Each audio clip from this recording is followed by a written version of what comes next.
Welcome to the 339th episode of the So Video Games podcast, where we talk about any game at all, including new stuff, old stuff, and anything in between. If we are playing it, we'll be talking about it. Today we are recording on June 4th, 2023. My name is Brad Galloway. I'm the editor of GameCritics.com, and I'm also 50% of this here show. With me is the man who's always willing to share his knowledge, Carlos Rodella. I do have a lot of knowledge today, specifically about video games. Yeah, you do, and other stuff too. You know a lot of stuff about a lot of things, dude. Oh, I do know a lot of things about a lot of things. My podcast, that's not this podcast. Oh snap! Is That's called exactly a lot what of it's things. called. You know, I didn't even think of that, but now that you bring it up, I think you're correct. You should check that out. It's another show I do every week, and I have to record one tonight, actually. There you go. Yeah, I have a lot of knowledge. I mean, you and I both have knowledge on games because, again, we've mentioned this on the show before, but we've been playing games for 30 plus years. More than 30, getting pretty close to 40. Getting close to 40. Jeez Louise. Yeah. And I have something in housekeeping that is about video games and knowledge about them. All right, cool. Well, we're going to hit that, and we're going to do this show expediently, I think. We've been doing a couple pretty long shows. I think the last couple episodes have been pretty epic, so I think we're on track to maybe do a slightly shorter show today. We'll see how it goes, but in the interest of brevity, let's just roll on, man. Let's just hit some housekeeping. Folks, as you know, Carlos and I share a virtual living space divided down the middle with a strip of duct tape. My side, his side. We're doing some housekeeping. This house is a mess. I got a couple things, only like 2. Carlos, how many things on your side of the room today? Mine's pretty clean. Short show, short housekeeping. I don't think I have too many things, really. All right, why don't you want to go first? Or you want me to go first? Let's switch it up and have you go first. All right, let's switch it up. I want to do I think my only housekeepings today are 2 check-ins on games that we have talked about before. I like to circle back sometimes and kind of like let people know how things are going. So for me, I want to let people know that I finished Star Trek Resurgence. We talked about it last episode. Mm-hmm. This is the new Star Trek game, which is all new characters, and it's kind of in the next generation era as far as timeline goes. I'm not sure if it's canon or not. It feels like it's probably canon because they name check a lot of famous characters. And there's also cameos and stuff too. And it's also a very Telltale-like game in that it is a narrative, choice-heavy game. There's like some QTEs and stuff, but basically you're just like, you're watching story unfold, you're making choices. You do walk around a little bit, you explore a little bit, but it's like a Telltale-style game, like Walking Dead, that kind of a thing. I think probably most people are familiar with that style of game. So I was really, really, really high on it last week, and I finished it. And you know what? That game kicks ass. That was such a good game from start to finish. A couple issues. I mean, I think the QTEs need some work. Shooting felt like garbage, and flying the shuttle was not great. But other than that, man, what a great script, great characters, great action. I was glued to that game from the moment I turned it on until credits rolled. I cannot recommend it highly enough. If you like Telltale style games, and if you like Star Trek, like, you have to play this. It is the best Star Trek shit since I don't know when. Like, it's really, really, really, really good. I mean, I loved it. Well, my quick question is, 1, can you turn those QTEs off? I don't think you can turn them off, but I believe I may be wrong because it's been a while since I looked at the options. But you can, if you fail them a couple times, and I failed them all multiple times. Exactly. Because the control is terrible. You can just put out a mode that's like story mode, and I believe it just plays it for you and gets you out of it. So okay, I think that they know that they suck. And they do. They're terrible. They're really terrible. But the rest of the game is like so great. I can't even really be mad about it because it was just so wonderful. The script, I mean, there was so many choices where I was like, oh, just biting my nails about what was going to happen and excited about what was going on, and had this like really epic feel of like, it was almost like a Star Trek movie, but since most of the movies are garbage, it was like a good Star Trek movie. Like, it was just, man, just whoever was doing this thing over at Dramatic Labs, boy, they knew their shit. They knew how to make a good narrative game. They knew the Star Trek stuff inside and out. And it was just like, even as a casual Star Trek fan, like, it gave me so much shit that I didn't even know that I wanted. And then once I had it, I'm like, yes, I absolutely wanted this. It is you go. Top to bottom, front to back, class act. I loved it. So good. Interactive adventure and good storytelling, but how long did it take, the whole thing, do you think? It was actually much longer than I thought it was going to be, but in a good way, because I couldn't get enough of it. But I want to say, I mean, I wasn't timing myself, but I mean, you're thinking like at least at least 8 hours, if not 10. Okay. Which Yeah, is that's pretty, a long interactive yeah, it's game. chunky, dude. For a Telltale game, that's real chunky. Yeah. All right. So, yeah, there was much more in there than I thought. But yeah, thumbs up all the way. Fucking loved it. Check it out. Check it out. All right, your turn. Oh, just a couple notes that's of shows that are happening very soon. Obviously, I'm sure everybody's already knowing about this, but Summer Game Fest is this week at the time of this recording. Wow, is it already so soon? It's already so soon. It's Wow. Thursday. Wow. Yeah, we're recording on Sunday, so it's this week. And obviously that's has a slew of games that go along with it. It's not just Summer Game Fest, and that show, but there's Day of the Devs, which I always like to watch. Yep. There's a Wholesome Direct. I don't know if that's always been happening. That's been the last couple years, yeah. Okay. And then the Xbox Showcase is June 11th, which means that's before our next podcast, right? Yeah, and also Basically. the Accessibility Show put on by Laura K. Dale, which I actually did the ASL for. So if you You're watch the ASL, I'm in that show. You're in the show. You're part of this gaming summer of showcases. I guess I accidentally was. You are. And the PC and Gaming Show, which always goes on way too long, but I find a couple of gems in there, and that's happening. So that's all like in the next, 4 or 5 days, 6 days. Oh man, I don't know if I can hang, dude, because we just got done with some Steam stuff, and I felt like there was the PlayStation show recently, and like every time, I know I complain about this all the time, but like as the editor, whenever any of these shows goes on, my inbox just blows up, dude, and with all these announcements. Oh, dude, I don't know if there's enough time in the day for me to get through all those emails, man. Oh, Just send some my way. I keep telling you. I mean, I never get tired of it. I know I don't get the amount that you have, but yeah, we have different jobs, so I'm not an editor of the site. But I will say this: the Xbox Showcase. Obviously, people think a bunch of good stuff is going to happen. They're obviously, going up with ideas of what will be shown. But Xbox themselves did tweet out. I don't know if you saw it, but no, I didn't see it. What is it? Basically, it was like music, and I think the music was from Fable, and it was glitter all over the office, like IRL in the office at Xbox, and then it's all over, and it's just like leading up to a controller, and then it's on to the monitor, and then it says Xbox Showcase. So everyone's thinking obviously they're going to show Fable finally. Ugh, who cares, dude? Who cares about Fable? I don't care about. Do you care about Fable? Well, I do in a sense. One, I'm interested in them showing anything right now, like any sort of first party game or whatever. But I liked one of them where it really your actions did change the world. Because I always like that stuff. Remember Molyneux and all the kind of big dreams they had? Bullshit about if you plant a tree here, it'll grow in the game for 20 years and it'll give you shade. Like, fuck off, dude. It never fully worked. But no, it never did. Sometime a couple things in Fable, I forgot which one, Fable 1 or 2, did make me feel like I had a little bit more control over the RPG experience. So I enjoyed it. It's a fun romp. But I'm just interested to see how Playground Games does it. Because remember, Forza, they work on Forza, right? Horizon, whatever. I think so, yeah. That world is amazing, right? And now here's why I'm giving the positive side of this. I think that just they kill it when it comes to Horizon. It looks amazing, and it just is a really believable world. So them doing an RPG, that's just really exciting to me. So take away the license. All right, here's my positive spin. Take away the license of Fable and all your, specifically Brad's, ideas of what it used to be in Molyneux's big dreams. And just like Playground Games, they build awesome worlds, and I like RPGs.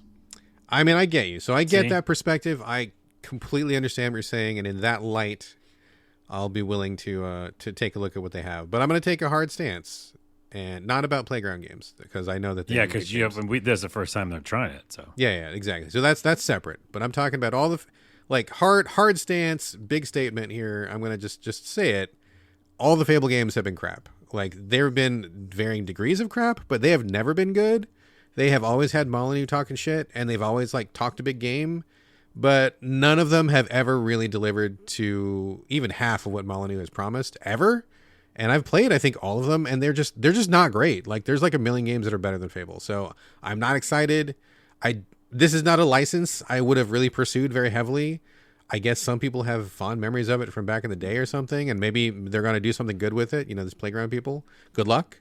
Yeah. But man, there's few licenses which I would be less excited for. Let's see. We'll see. Anyways, that's obviously all going to go down, and we'll find out what Xbox is going to finally show. Wait, is Starfield part of that same thing, right? It's like their I don't own. know. I have no idea. I think they have their own direct. It wasn't on the list for Summer Games Fest, but whatever.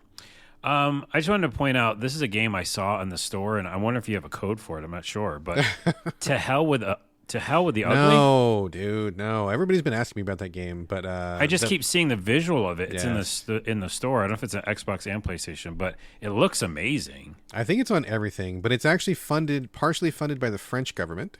Okay. And they have been really tough to get a hold of. I've been trying to CJ at Game Critics. It really has been hot to review this, and they have not put out any traditional PR, at least not in my channels. And so trying to reach out to these people has been really difficult.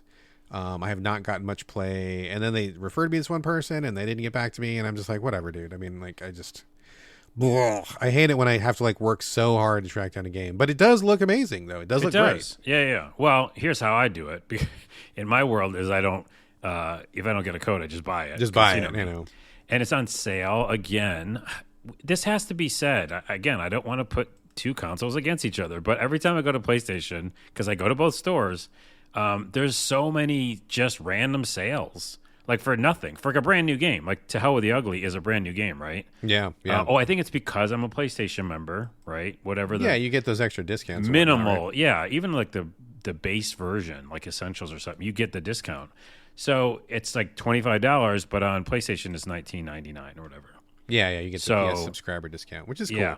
Cool. I might pick it up because it just looks really cool, and it's like a narrative adventure, but there's also some gameplay. I don't know. Just the style of it looks really cool. It looks really cool. I wish they were easier to get a hold of because it does seem like something that we would want to cover. So we'll see. Well, I'll let you know because I'll probably get it. And then secondly, the other game, which we don't really preview games, but these were just top of mind for me. Killer Frequency.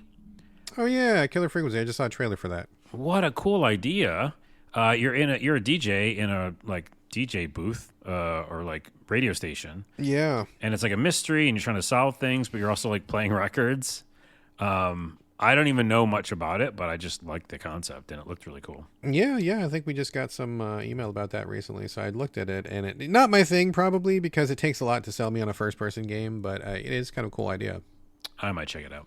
And lastly, that thing I mentioned at the top, usually you keep these sometimes at the end, like things we're watching, but this is about video games.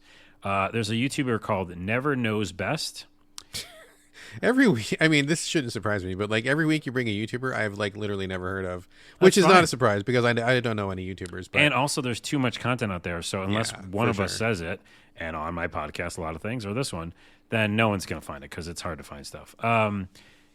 Literally made a video that is 6 hours long. Oh my God. And I know you already kind of, I just can tell Brad-ism is like already annoyed by that, but just hear me out. It's the entire history of video games. And I love that shit. I eat that shit up forever. And I know most of the history because, both of us lived it and researched it too. But I just love it when they do it with visuals and stuff. And as an editor, I know how long that takes. It's fucking insane what he did. But it's very well done. And you just watch it in chunks. And I think it's great for anybody who like doesn't know and are younger, listeners. Because it starts with, Space War and before that and table tennis and Pong and stuff like that. So what kind of give me an idea of like what to expect. So like if I go upstairs and sit on the couch with my kid and we're like, we're going to watch the history of this of video games.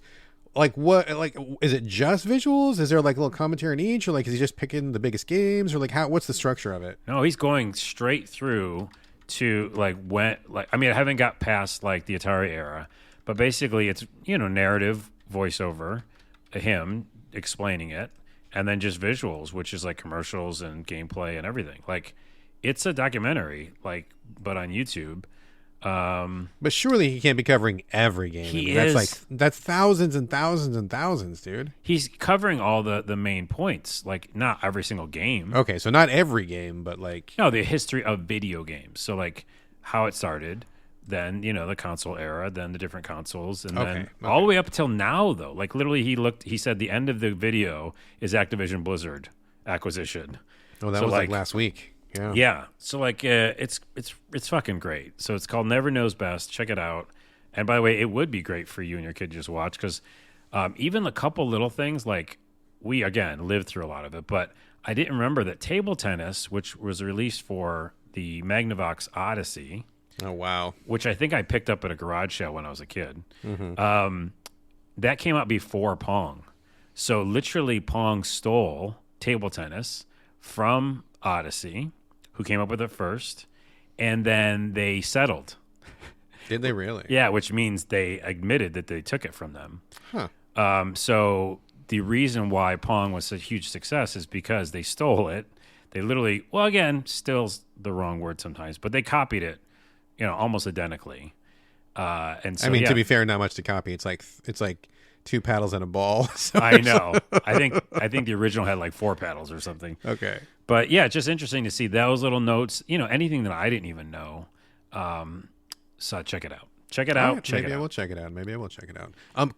Quick side note on YouTube.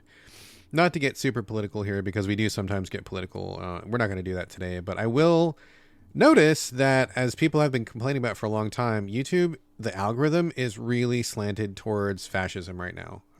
Because my kid, who I monitor all of his stuff like really closely, like me and my wife know the games he's playing, we know the people he's talking to, we know the channels he's watching. Like we are involved parents, right? We're not the kind of family where like the kid disappears for 6 hours and he comes back from some internet rabbit hole and you know what I'm saying? Mm-hmm. So he was watching, he likes memes because him and his friends and kids today, that's all they talk about is the memes. And he watched some funny meme video on YouTube. And within 2 clicks, we started getting Nazi shit in the recommendations. I was very, very unhappy about this. And I really wish that our society would just knock it the fuck off because it was a totally innocent search. Nobody in my family is anything close to a Nazi. We're about as liberal as you can possibly fucking get. And it really pisses me off that YouTube is throwing this shit my kid's way, especially a kid, because he's young. And if we weren't watching, who knows how much of that shit he would watch without even realizing what he was watching. You know what I mean? Yeah. I think so. I know YouTube very intimately. 2 things. One, unfortunately, meme culture, which I'm actually a part of because I create memes for my job. So meme it shouldn't be a dirty word, by the way. It's just that it gets co-opted by the stuff you're talking about. Yeah, for sure. Yeah, I get you. But it means like a short, fun, weird moment and kind of like memifying life. But what happens with YouTube is, with a lot of meme stuff, it can quickly go into the dark stuff. Oh, yeah. Because you have the 4chans of the world, you have all that stuff. Yep. And that's what the algorithm kind of like defers to sometimes. Which is bull fucking shit. Right. But I can tell you how to fix it because that would never happen ever, almost ever. I could say like 90, 80% sure. All right. It wouldn't happen on my YouTube channel. Mm-hmm. It's similar to TikTok, how you can work on your For You page. Mm-hmm. It's by liking and subscribing and watching the content you like. By doing that, it doesn't recommend stuff outside of that. Now, this is for better or for worse, which is now we are full on in a tangent because that's a double-edged sword because then you're never seeing stuff you didn't know about, right? Right. But I would just say that his page probably isn't attuned to him enough. Right. So because it isn't, it's going to default stuff. If I log out of my YouTube page and go to YouTube, I'm fucking scared. Well, you know what I mean? Yeah, no, that makes perfect sense, and that's good advice, dude. And I feel like I'm just kind of generally angry that if you don't express a preference and if you don't like and subscribe, the thing that they serve to you is right-wing fascist bullshit. Like right, but it's also just angry. Extremism, right? Because if I log out of TikTok, I'm also scared. Right. That's the world that we live in, and it's almost less algorithm, and it's actually more about like society, and so that's why it is a longer tangent. There's just chaos out there. I mean, it totally is. And just as a quick thing, like I think that's one thing that I really struggle with is that I feel like in general, the vast majority of people are good people. They are people who don't want to oppress anybody. They're people who just want to live their life and just chill and just, have enough food to eat and watch a movie on the weekend and just, have their family around. I think that is the vast majority of people in the world and America. And it sucks that whatever's going on in the media, it's been so co-opted by fascists and the right wing that we constantly are subjected to this stuff, and we feel like there's more of them than there actually is. There's not that many of them, but they're so loud and so prevalent. We get showered with it every fucking day, which is just like mind melting, dude. Well, okay, we're here, so I'll say my 2 cents. Go ahead, man. We're already knee deep. I know. Not just so to not make it just about right wing and fascism. Whoa, can I say the word? I hate the word so much I can't say it. Is that in general, and this is kind of lizard brain talk and like, stuff about humans.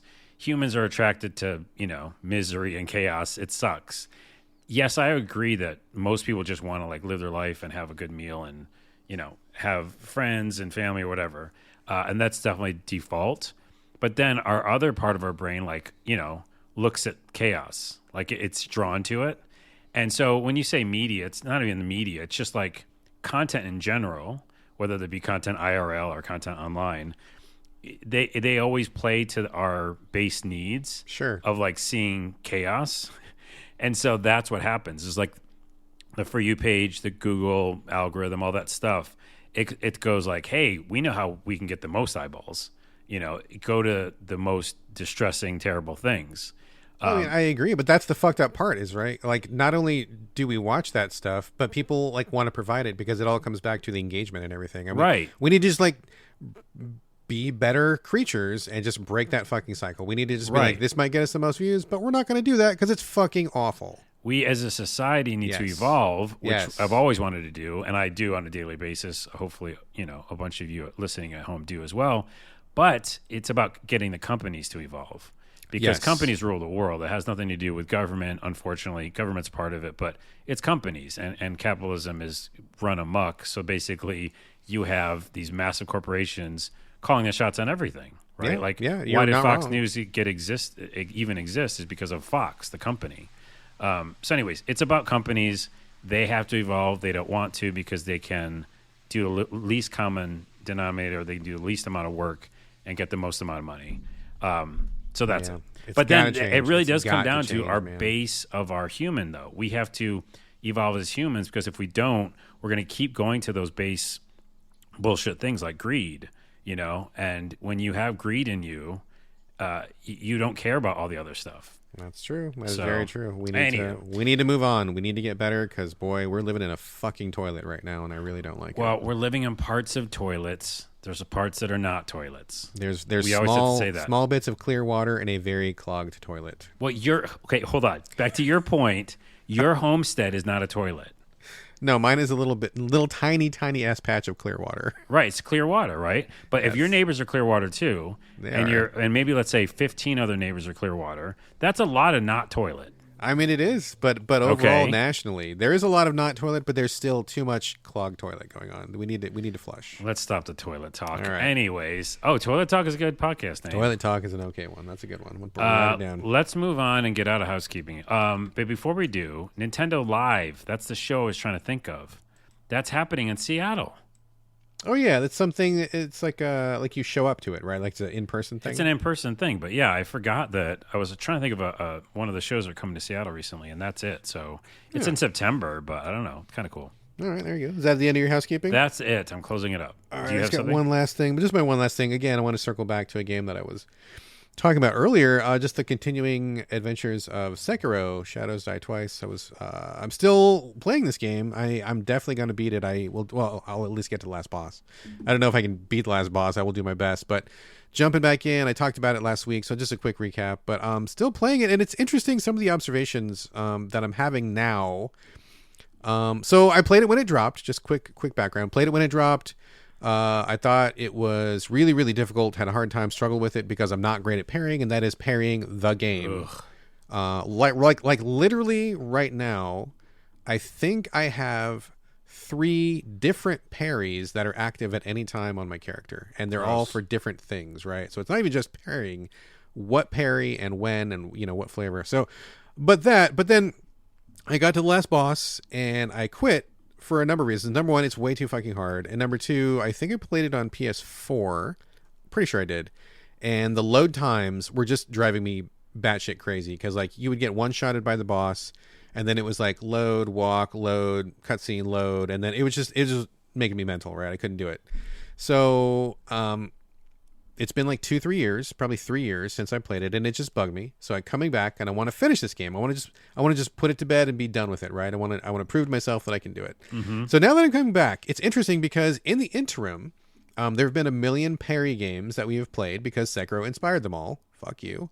And also I finished Wo Long. And so Wo Long is, really, really feel like the spiritual successor to Sekiro in so many ways. And I believe it even has the same director, I think, or at least some of the directorial team on it. It's funny because coming back to Sekiro, when I played it the first time, it felt like it was so fast. I couldn't keep up with how quickly you had to parry the enemies and how quickly everything was moving. But I think Wo Long is actually faster than Sekiro. And so now that I've beat Wo Long and come back to Sekiro, I'm like, oh, this is moving so slow.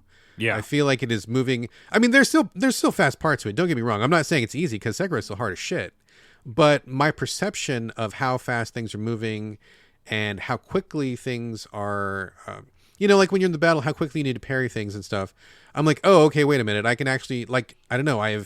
My sense of time has changed, I guess, or something. I am perceiving time differently now. And I feel like my character, Wolf, I feel like he moves so slow.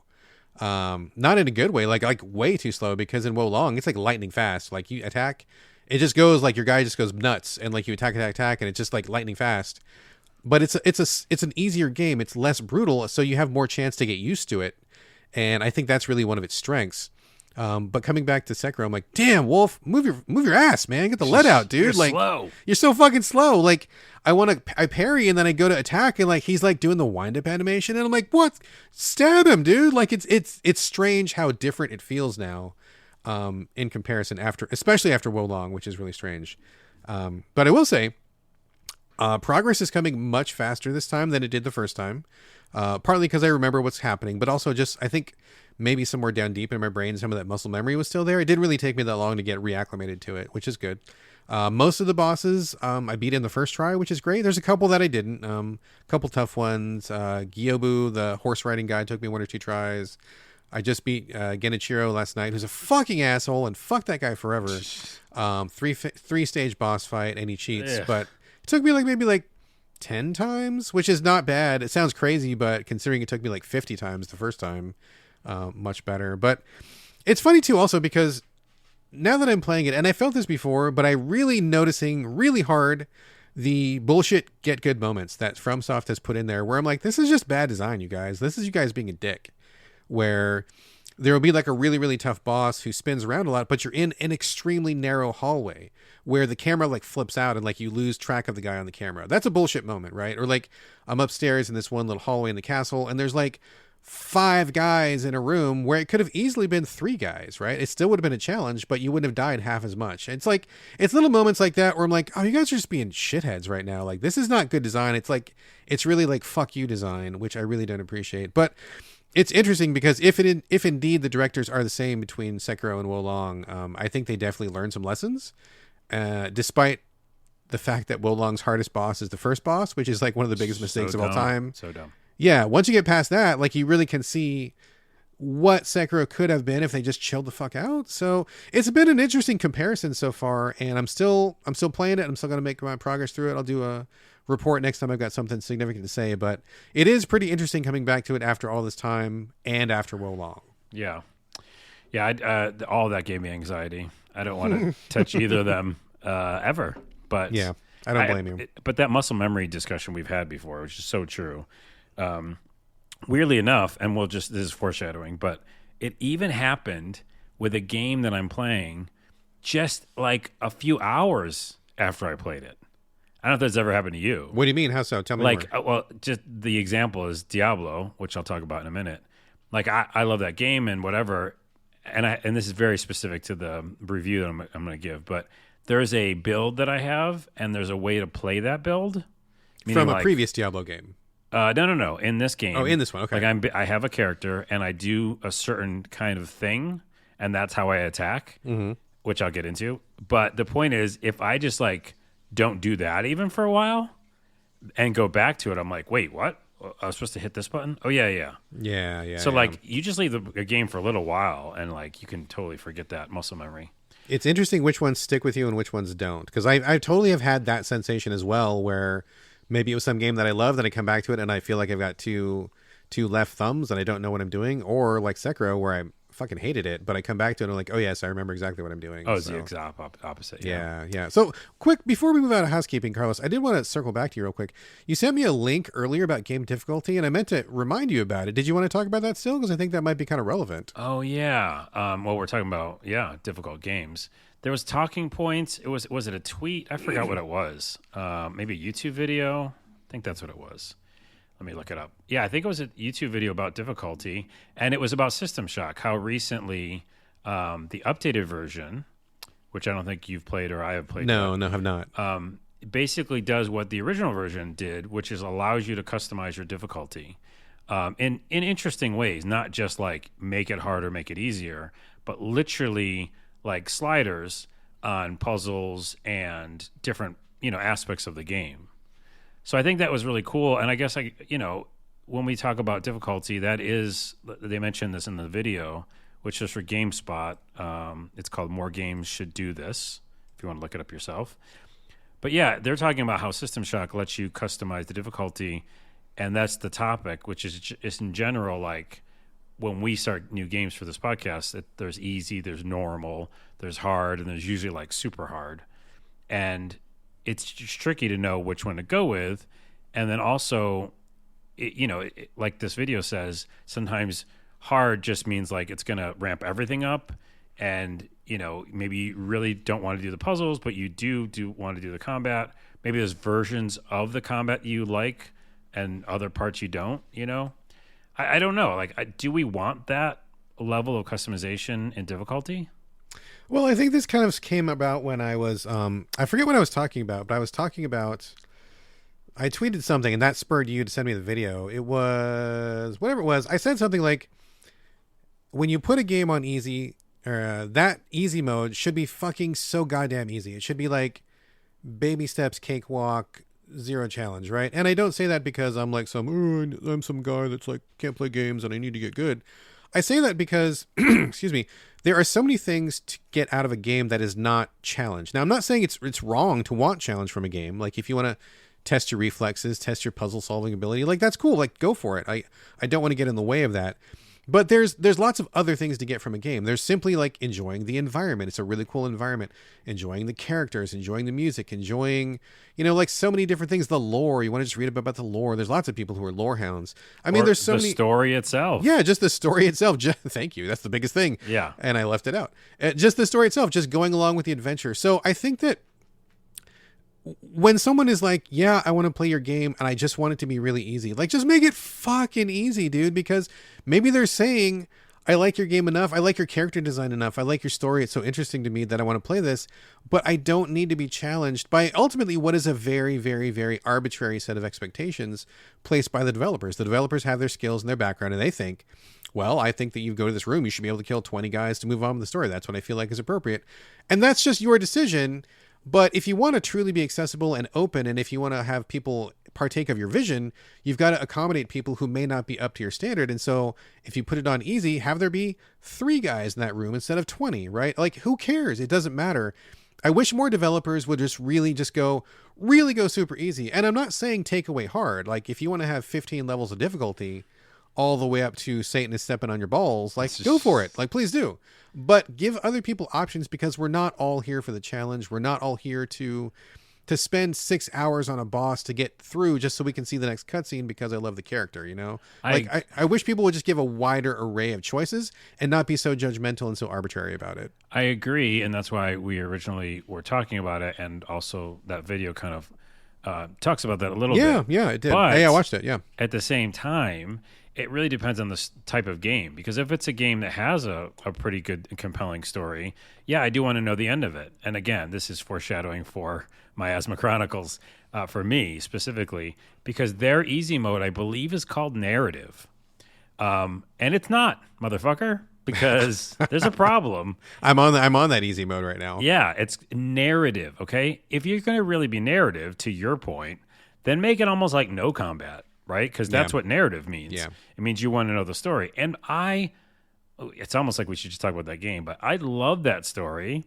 I really like the characters and I like the world building. Well, let's do it now. Let's quickly close housekeeping. Let's pivot Yeah, pivot into the Miasma games. Chronicles. That'll make sense. We can talk about it now. Let's do it now. So we were going to talk about it later. We're talking about it now. Thanks, housekeeping. Bye. And we're talking about Miasma Chronicles. So okay, so give us the quick recap and tell us how this connects to what we're just talking about, Carlos. Yeah, so Miasma Chronicles is a XCOM type game made by the people who made Mutant Year Zero.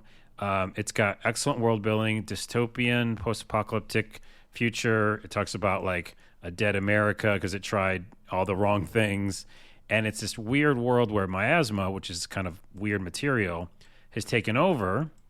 It's also kind of alive, and there's kind of an elite family called the First Family, and they're the elite 1%, and then there's all the regular workers who are just like trying to get by, kind of like real life. And very much like real life. You play as Elvis, and you have a special glove that can, basically destroy the miasma or control it. And you're not the Elvis, by the way. You're just a kid named Elvis. You're a kid named Elvis. You have a robot buddy, and you meet a woman named Jade who's on a crusade to kind of take out the First Family. That's your story. Then you also have to go search for your mother, and she's on the other side of this miasma wall. That's the setup. The XCOM gameplay is the gameplay, and we both really enjoyed it, right? Like to start, I think. Yeah. I'm still enjoying it. I haven't finished it. I'm maybe like 10 or 11 levels into it, maybe. Did you meet Mama? Not yet. I'm not that far. I am past that. Okay. And now I'm mad at it. Okay, so fill us in, dude. Because what we were just talking about is, you have that world, you have all that very interesting wasteland kind of setup, right? Look, it feels like the game Wasteland 3 specifically. Yeah. The graphics look like that. It looks beautiful. I'm playing on the PS5 and on 30 frames or whatever, but it's still just gorgeous because it's a strategy game. And I meet, I no spoilers, but I finally do this huge mission and do a lot. And I feel like I'm going to really move the story along now, back to the narrative. I have it on narrative. And the fights are still, challenging, but I feel like I can do it. And I always have at least a few health, potions or whatever left over. And I'm like, okay, I did it. Cool. So then, I can say this. Mama sends me on my first mission. Just another mission, right? Just like any other game. So Mama is not the end of the game. Mama's not the end of the game. And so I go, okay, cool. I'm really excited about this story that I just learned about Mama and this, other section. And so she sends me on my first mission, can't beat it. And why can't I beat it is because of this. Back to kind of to your point. This is on narrative, by the way. It's not even the fact that there's let's say 10 monsters, which there shouldn't be in the first mission after you have just met this person. You want to kind of keep the narrative going. But no, they stop the narrative. They make you go to do this thing that's 10 monsters long on narrative, and the monsters create new monsters. Oh, yeah. So even though I'm beating it and doing okay, RNG happens, right? Which is like monster sucks me out and puts me away from my defenses. Yep. Because they can actually bring you away from your area. Mm-hmm. Drops me somewhere. I'm dead, injured, can't get healed. And then the 4 more monsters make 4 more monsters. And I go, how is this narrative in any way? Yeah. So I don't want to finish that game. And I was the most up on this game. You were really high on this game when we talked about it last week or 2 weeks ago, whatever. Yeah. There's no world where I don't want to play this. But right now, I don't want to go back to that at all. It's just scary because of the simple thing of don't make the monsters recreate the monsters. Or actually, the most importantly is after huge parts of the game, huge narrative has been delivered to you, and you are really excited about exploring a world, let me explore the world. Don't put me in a challenge. Yeah. And you can't do anything. You have to go to that thing. You can't go anywhere else. See, so this is interesting, right? Because I played Mutant Year Zero, which is the game right before this game. I don't know if they're in the same universe. It seems like they very easily could be in the same universe. They probably are, this post-apocalyptic weird world. Mm-hmm. And, kind of the same thing. I loved the characters, loved the story, had a great time playing it. And I stopped pretty close to the end because it just got so hard. And I believe I was on the easiest difficulty. And again, I am not a strategy newcomer. I mean, I've played all the XComs, I've played all of the turn-based tactics, all your Final Fantasy tactics, and what have you. So it's not like I'm new to the genre, but like I definitely felt like they were kind of off on their difficulty. Like there was maybe a very specific way that they had learned to teach themselves how to play the game, about the developers, I mean, and it just wasn't that easy for the rest of us. So I'm playing Miasma Chronicles now, not nearly as far as you are. I haven't met Mom yet, and so I'm still doing these missions. And I like it. Like I like it a lot, right? But I'm also seeing some issues too. I am on the easiest difficulty level, and I really don't think it's that easy. It isn't even that. No, it isn't. No, I don't think it's that easy. I do think that enemies that call more enemies is a bad design, and you should be real judicious with those. Like it shouldn't be every battle. It shouldn't even be the majority battles. It should be like a special battle. Yes. So I haven't got to the one that you're talking about, but the part that I've been so far, I've met 2 different types of monsters, which also summon more monsters. And that's a real bad class of enemy, because in tactics, you got to take advantage of the battleground, look at what's going on, make your plan. And yeah, there's surprises, right? Sometimes you get ambushed, or sometimes like reinforcements show up.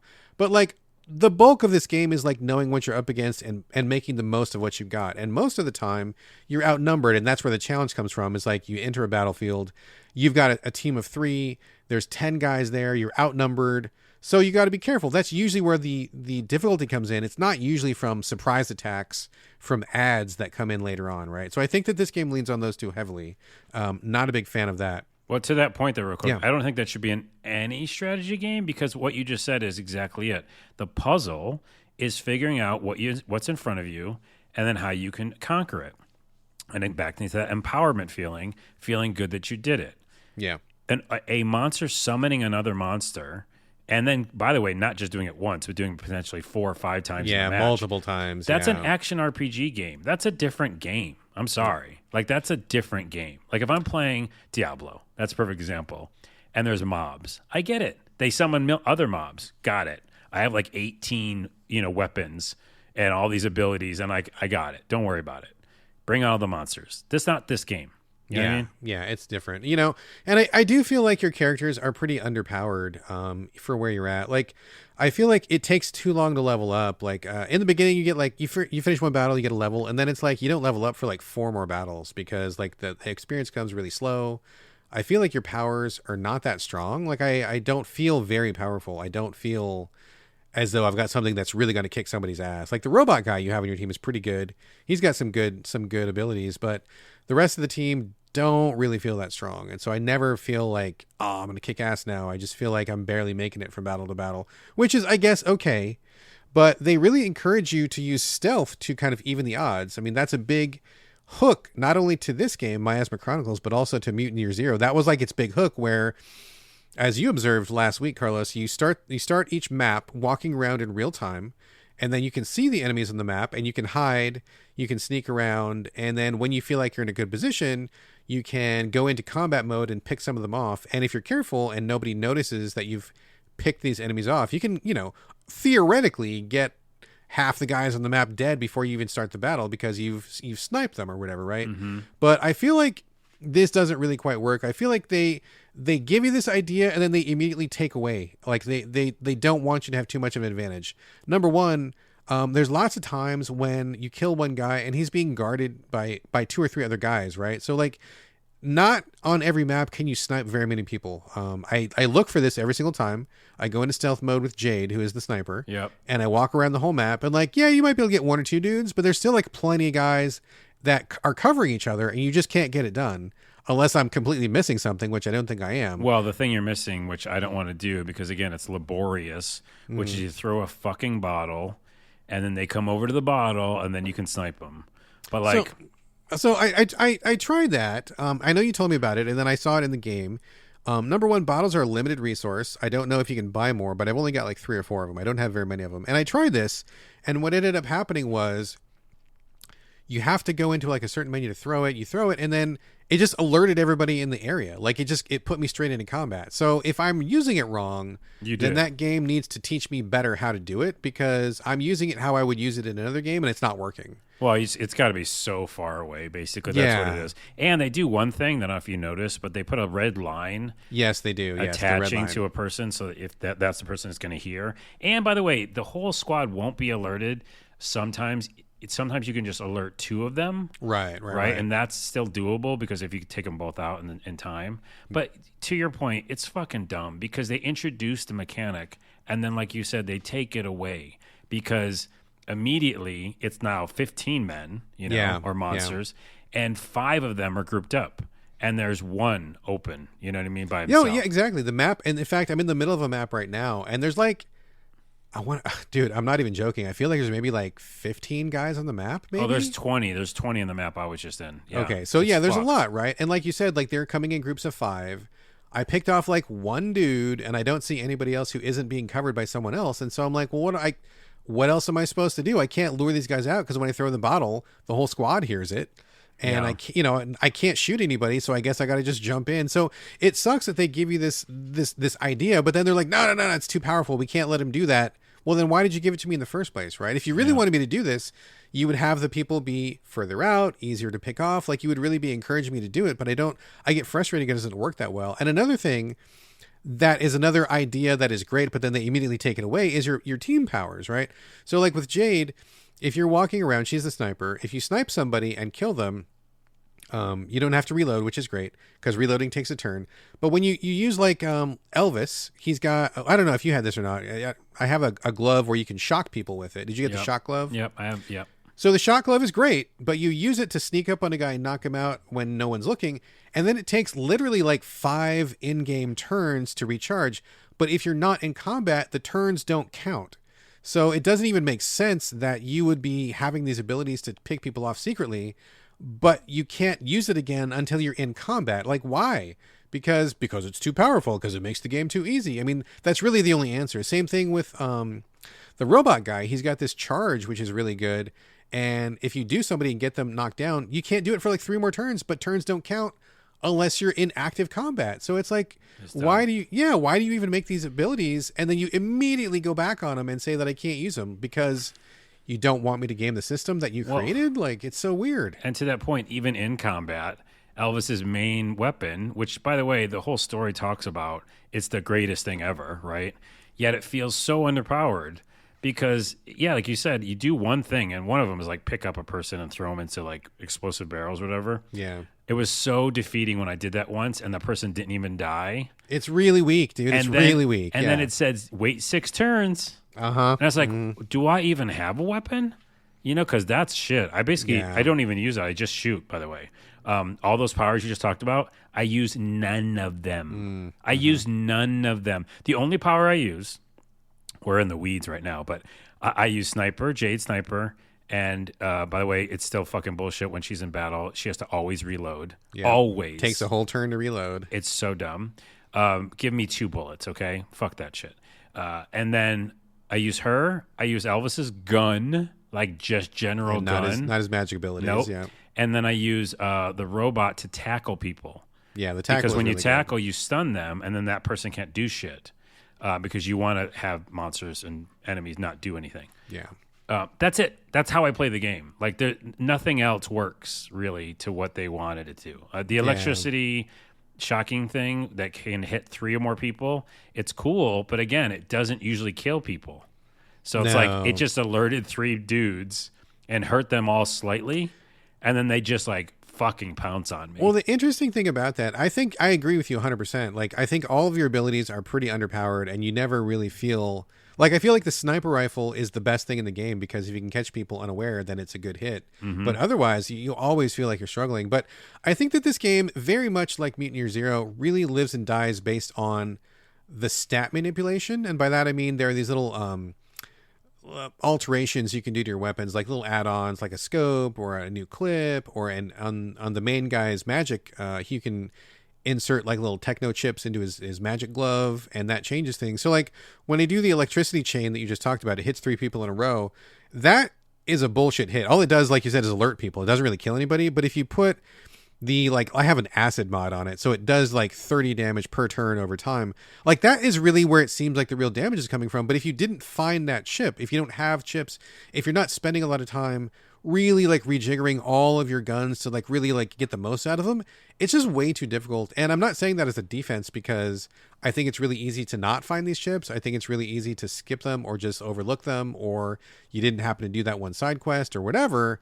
I still feel like at a baseline, you should be more effective than you are. You shouldn't have to find this one chip that's out of the way and equip it in just such a way and use it every 5 turns. Like I think these guys are smart people. I like what they're doing, but I just feel like they have their difficulty curve screwed up in their heads. It's too much. To that point, like we talked about, I think offline, you go into a little map and there's a side mission right next to you, and your main mission's like for levels 4 to 6, but the side mission's for like levels 11 to 15. And you're like, oh, I can't even do that side mission. Then why is it here? It's like there was one that was you put something down by a tree, and I was like, oh, it's like a tree mission or something, like a nature thing. It seems real chill, yeah. Yeah, and then you just get surrounded by enemies who will destroy you, like decimate you, and you have no chance. And then the other thing that's dumb, now that we're listing things, and we got to move on, but is that when you said the acid thing, it's friendly fire. Oh, is it really? Yeah, so like I don't know which version you're using, but like I have a lot of weapons who like drop down acid to kill enemies over time. Oh no! Okay. But as long as you walk through it, you get hurt too. And I'm like, I did not realize that. Cool. Another thing that I'm hurt by. I don't know, man. Well, one final note before we move on. I want to say that I think the core of this game is good.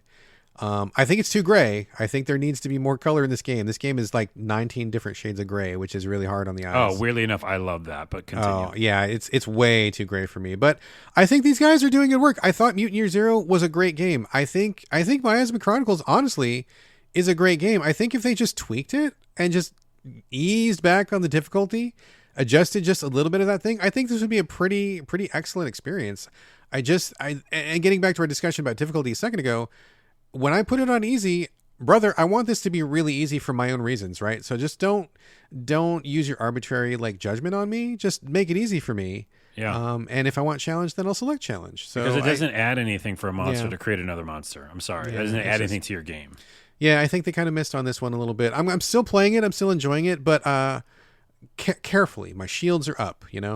I'll come back to it. I mean, you like you always say, if they do updates and stuff. Yeah. I don't know if they'll ever hear this because I just love your game. Like, that's it. Like, full stop. I love it. But I will not play it. Yeah.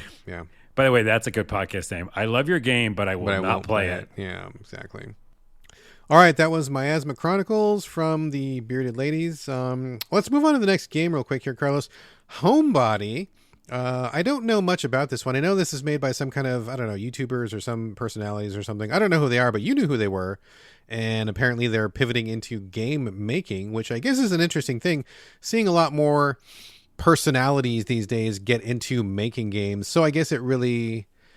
We'll be curious to see how these do, whether these people actually know enough about a game to make a game, because I think it's kind of a different skill set. But tell us about Homebody, some kind of horror game, apparently? Yeah, I'm very interested in the visual style. I haven't played enough of it, so I'm not fully reviewing it right now. But it's Game Grumps, so most people listening probably have heard of them. Game Grumps is a pretty big YouTube channel. Mm-hmm. And yeah, it's that thing where there's a ton of people who make content that aren't video games and are starting to get into video games. So this is their first foray into that. That's the main reason I want to try it, because, people who like games, if they get to make them for the first time, it's interesting to see. And so what is this game? It's a PS1 era style graphics horror game. Okay. Survival horror game. Not tank controls, but it's very simple, like move to one scene, move to another scene, so that style. Is it like set camera, like the camera's fixed? Yeah, fixed camera is what I meant to say. And you play as a woman who is going to meet a bunch of friends, of course, in a scary house in the woods somewhere. Because where else do you meet your friends? Yes, that's where I meet all my friends. Every day. And she's kind of like, they do say in the beginning of the game that if you have like depression and OCD and all psychological, issues, that this game might be triggering. I think you can say that with a lot of horror games or just horror movies, but it immediately starts with the fact that she doesn't want to go to the party and she's feeling anxious and she has to pull over and stuff. So I kind of like was drawn into that because I definitely have some anxiety issues. Shit, that's me before every fucking party, dude. Right. And so I was like, okay, well, maybe I'm going to vibe with this game because it's like about the emotional part of it. But the problem is, and why I'm kind of paused on it, is because as soon as you get to the house, it's really, really old school in the fact that it's like, go to talk to everybody. And, and there's like huge dialogue trees, and I don't really care too much. I'm like, just get to the meat of what's going to happen in this game. So it takes a while to get going. And in the trailer and on the page, Steam page and all that stuff like that, it's about a killer and, potentially dying and, puzzles and what a horror game would be. But before that all starts, there's just a lot of like, clicking on things and talking to people. And it just felt very cumbersome. And then I started seeing all the puzzles start to show up. And what kind of puzzles are we talking about? We're talking about complicated puzzles that are better and interesting because they're going to make you be, strategic and creative thinking. And I was like, I don't want to think at all. I want to just go into a horror house, run away from a monster, and enjoy this interesting, weird, story of a woman who's like struggling with anxiety and stuff. But it's not that. It just feels like so far, and I could be wrong, an homage to this style of game, which we say on the show many times. You don't necessarily need to homage it all the way back to its original form. Right. Because there's reasons why we don't play some of those, or like there's limiting factors on when they were making them. It just feels like it's jumping into those areas of like, puzzles that are going to take me a while. Now, again, to their defense, I didn't go into the menu and see if I could turn them off in a way or make them easier. I'm actually going to do that right after this call and see if I can. But I'm afraid by the puzzles. The talking and the moment to moment for the beginning of the game has been way too long, and I just want to get into it. Right. And it's almost like I wish these kind of like narrative games would let me know how to start it. Like I want the killing to happen. I want like the mystery to happen. But right now it's like I'm just going around talking and like looking at everything. Okay. So slow start. It's super slow start. And again, the very, very early start, I was interested in the character and what was going to happen, and she was anxious. But the minute I got to the house, it felt like an old school game, right? Like Maniac Mansion or something, but not as interesting in that way. Like, oh fuck, Maniac Mansion! I thought we were like more in the Resident Evil vibe. Is it even before Resident Evil? Even older than that? Well, no, it looks like it kind of is cross between, I guess, Resident Evil and Maniac Mansion in that way. Oh wow, okay. And I just said that because like you go to area, look at things, talk to people. Kind of a little bit of a point and click flavor, somewhat. Yeah, it just feels too much like that now. But as I'm watching the GIFs on the page, she's running from a monster. She's running from a killer or something. Mm-hmm. So it's going to be like death and running. I just want to get to that part of it. So this is kind of a preview. I don't know what this game's going to be, and we'll find out. And I will keep playing it. Okay. But it's these types of games, you got to get into it. You got to get right into it. I just get tired of like asking questions of like 6 friends at the party. You know what I mean? Yeah, I agree, dude. I think the beginning of a game is really important because you need to kind of let the player know what they're in for. And like once you get a sense of it, then you know whether you want to hang or not. But if you're just like waiting for the thing to start, then like you're like an hour deep and still haven't gotten to the main gameplay or something. I feel like that's just a really laggy kind of poor start, and you don't know if you want to invest that time in it, or maybe you invest an hour and then you're like, oh well, this isn't what I thought it was going to be, or like you got to just it's a difficult thing. I mean, it's like an art to get your game off right, but it is crucial. It's really worth spending the time on, as we can clearly see from your testimonial right here. Right, and this is definitely for I wouldn't even mind if they heard this, because this is that perfect feedback, which by the way you should get in QA or when you're testing it. But if you're doing 80s slasher film, maybe there's kind of a weird twist, it sounds like, on dying, which is cool. Like maybe, you die more than once. I'm getting a feel in the description like it's a Groundhog Day thing or something. And then they say it's like kind of emotional with the fact that she's got anxiety and stuff. All that's really cool to me. But I didn't feel any of it in the, like you said, the first hour. I felt in the first 5 minutes I felt something. And then it felt like a boring, in my opinion, point and click game that wasn't fun at all, and then it might pick up, like it might pick up right now, like as soon as I start the game back up.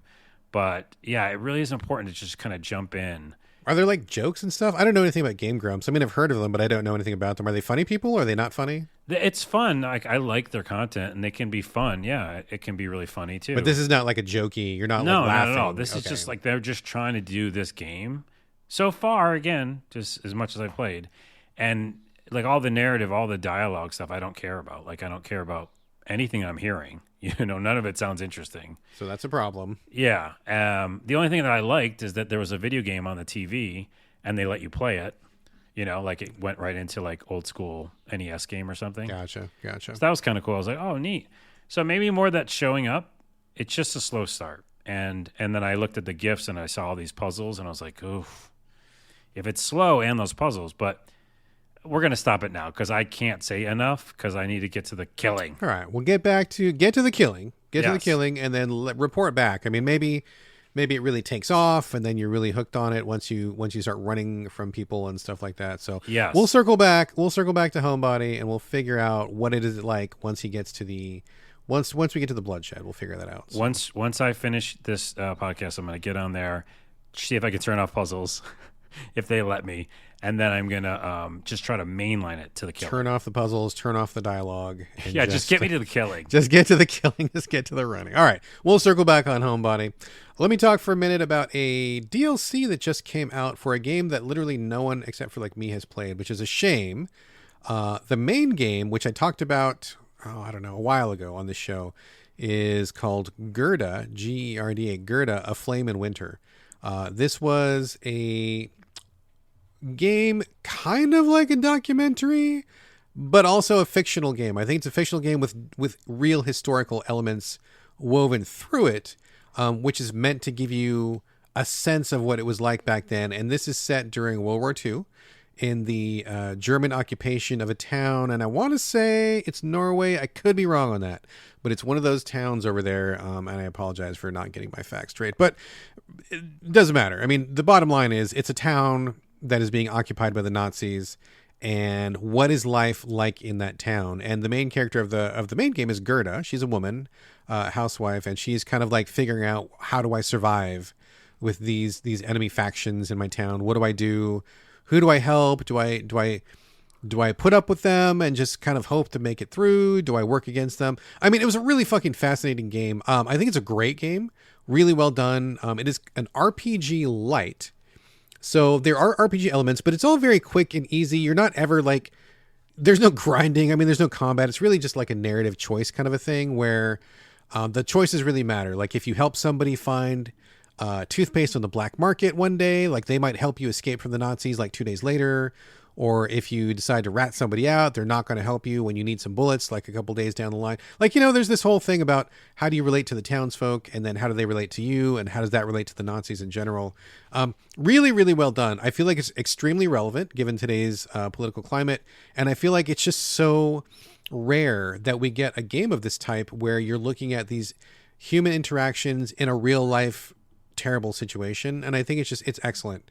It's also by Don't Nod, I believe, which are the people who do they do like Life is Strange, I think, is their big jam. They might do a couple other things, I think, as well. But it's really, really good, and I don't know anybody except for me that's played it. I played it on the Switch. I think it's great. I think it's also on PC. I'm not sure if it's on the other consoles or not, but anyway, play that. Gerda, A Flame in Winter, amazing. But they just came out with a DLC, and it's a story-based DLC, which I was so surprised. I hope that means the game has been doing well. I imagine it's probably doing much better in Europe than it is here in America because I don't hear anybody talking about it. But the DLC is called Liva's Story, Liva, Liva's Story. So this is actually a prequel to the main game. You play a freedom-fighting lady who is in a small cell of resistance fighters. This is not a spoiler. It's like the first minute of the game. First minute of the game, you guys get ambushed, and you think you're in a safe spot, but you're not. The Nazis find you. You have to take off. You're not ready. You don't have your supplies. Like you're in a bad way, and you struggle to meet up with the rest of the resistance in a nearby town. And so at that point, you take over as the leader of the Freedom Cell, and you're trying to plan out like how are you going to live in this town? Are you going to lay low? Are you going to help the townsfolk rebel? Are you going to do sabotage? Are you not? Like, what are you doing in this town? And how do you conduct yourselves when the occupying force of the Nazis is in town? It's fantastic. It's fantastic. Really well done. The writing is great. I love the system where you kind of like bank points, where if you successfully navigate challenges, like you say the right thing at the right time, or you correctly read a person's personality, if there's a brave person, you support the bravery. If there's a scared person, you build them up a little bit. If there's a person who's cautious, then you respect the caution. Like, whatever. Lots of these little dialogue challenges, and you bank these points, and you can use these points to overcome more difficult challenges. Like if you need to give a speech and rally the troops, you can only pull that off if you've got like 10 courage points, and you will have built those up over the course of the adventure by showing little bits of courage to a number of different people along the way, so that when you're on the stage giving that speech, you've got enough people in the audience who are like, yeah, I believe this lady, she can get it done, like, because we've seen what she can do. It's fucking great, dude. I fucking think I love it. Like, I love the way that they've approached this, the systems. I love that they've approached the content this way. I think this game is just fantastic. I wish more people would play it. I mean, if you're listening to this podcast, if you're not a first-time listener, I guarantee you're probably going to like this game. If you can listen to us week after week, this is probably going to be your jam.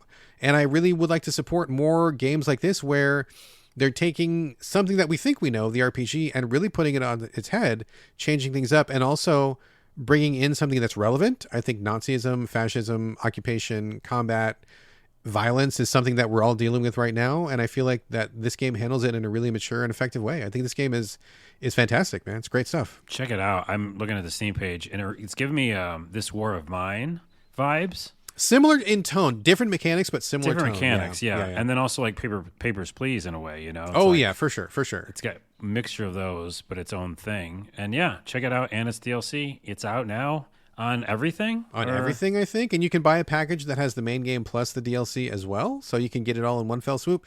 Super worth it. Again, if you listen to this podcast, if you listen to me, if you listen to Carlos, I guarantee you probably would find something of value in this game. This is a really quality piece of software that I feel like more people should pay attention to. All right. Good stuff. Gerda, A Winter in Flame, and the DLC is Liva's Story. Get the double pack. Get them both. Good stuff. Okay, Carlos, over to you for something I did not expect you to be talking about.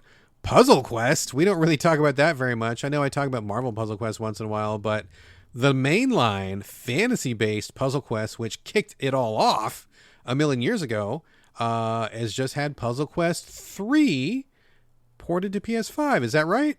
Yeah, and I'm looking at the Steam page, and it says it just came out for Steam, so maybe it is just a new game. Maybe. I haven't kept up with the mainline series, I gotta be honest with you. I'm gonna look up Puzzle Quest 3 phone, and I wonder if it came out on phones before anything else, because that makes sense. You talk about it, I'll look it up. Okay. I think it just came out, because I've played all of them, well, the 2 games, but I've played games like that, which is take RPG mechanic light and make it with a puzzle game. Like your Marvel Quest. Wait, is it called Marvel Quest? Marvel Puzzle Quest. Marvel Puzzle Quest. So just think Marvel Puzzle Quest. RPG. It came out last year. Puzzle Quest 3 came out last year. I think it was on phones first, so now it's making its way to console. Okay, so it just came out on Steam and console. Gotcha. At the same time. So it makes sense that, yeah, I had not heard about it because both of us don't really play a lot of phone games. But I do like these types of games. So it's a double-edged sword. One, it just popped up on my PlayStation. I was like, of course. It's free, right? Am I right? Yeah, what? It's free? I didn't pay it. I don't think I paid for it. I had no idea it was free. Okay. Hold on. That's why I got it, because I was like, let me triple check. Free-to-play puzzle game. Yeah. Okay. So the double-edged sword is whenever you get a free game, they're going to try to monetize the shit out of you. And they have monetization here. There's so many of those, bullshit currency systems going on. The minute I won my first match, and I'll tell you about the gameplay, but they were like, you get 5 chrome things and 12 pieces of silver and amethyst, and I was like, I don't want to know anything about that. Ugh, okay, because that's all towards upgrading and all that shit.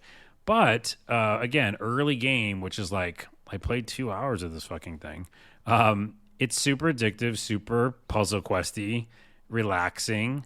If you're not familiar with this style of game, it's super light RPG and 2 little characters talking go fight monsters. Are we still on match 3 as the main core of gameplay? Or 4 or 5, match whatever you Okay. can. Okay, Yep. gotcha. Gem matching, all right. And I don't know if this was in the first 2 games, if you even played them, if this is like Marvel's, but what you do in this one is, you're a hero, and you can slightly pick what it is, right? Like Your class, you mean? Class, Yeah. race, a little bit of gender.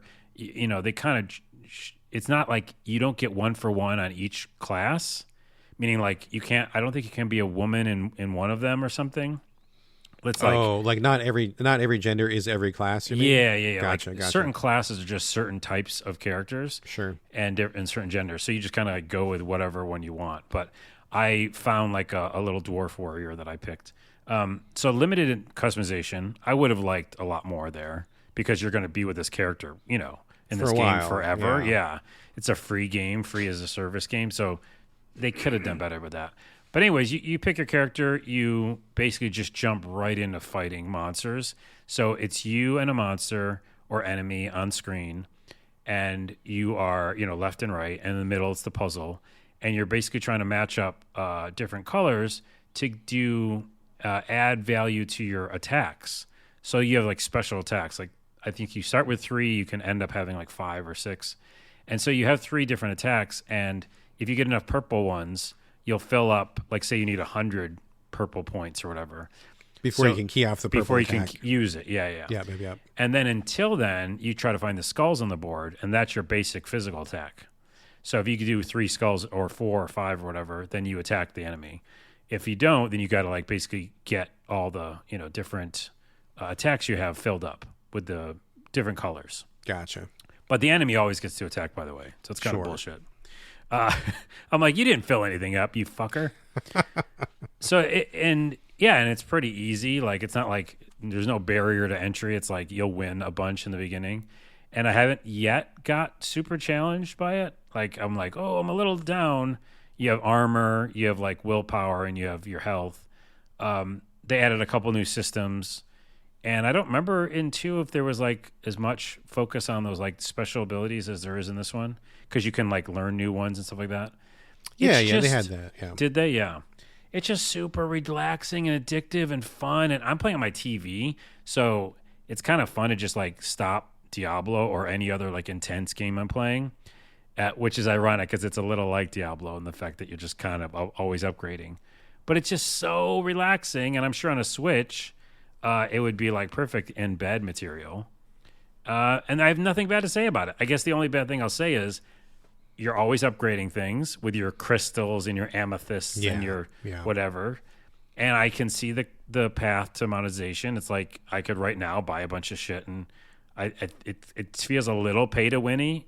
So there are actual microtransactions in the game. It's not all in-game currency. Yeah, it's a free to play game. It's like gotcha. All right. there since moment 1. Sure, I forgot you said it was free to play. My bad. Yeah, but I'm playing. I paid 2 hours or more, and I'm never going to spend money on this thing. Like I don't see a wall.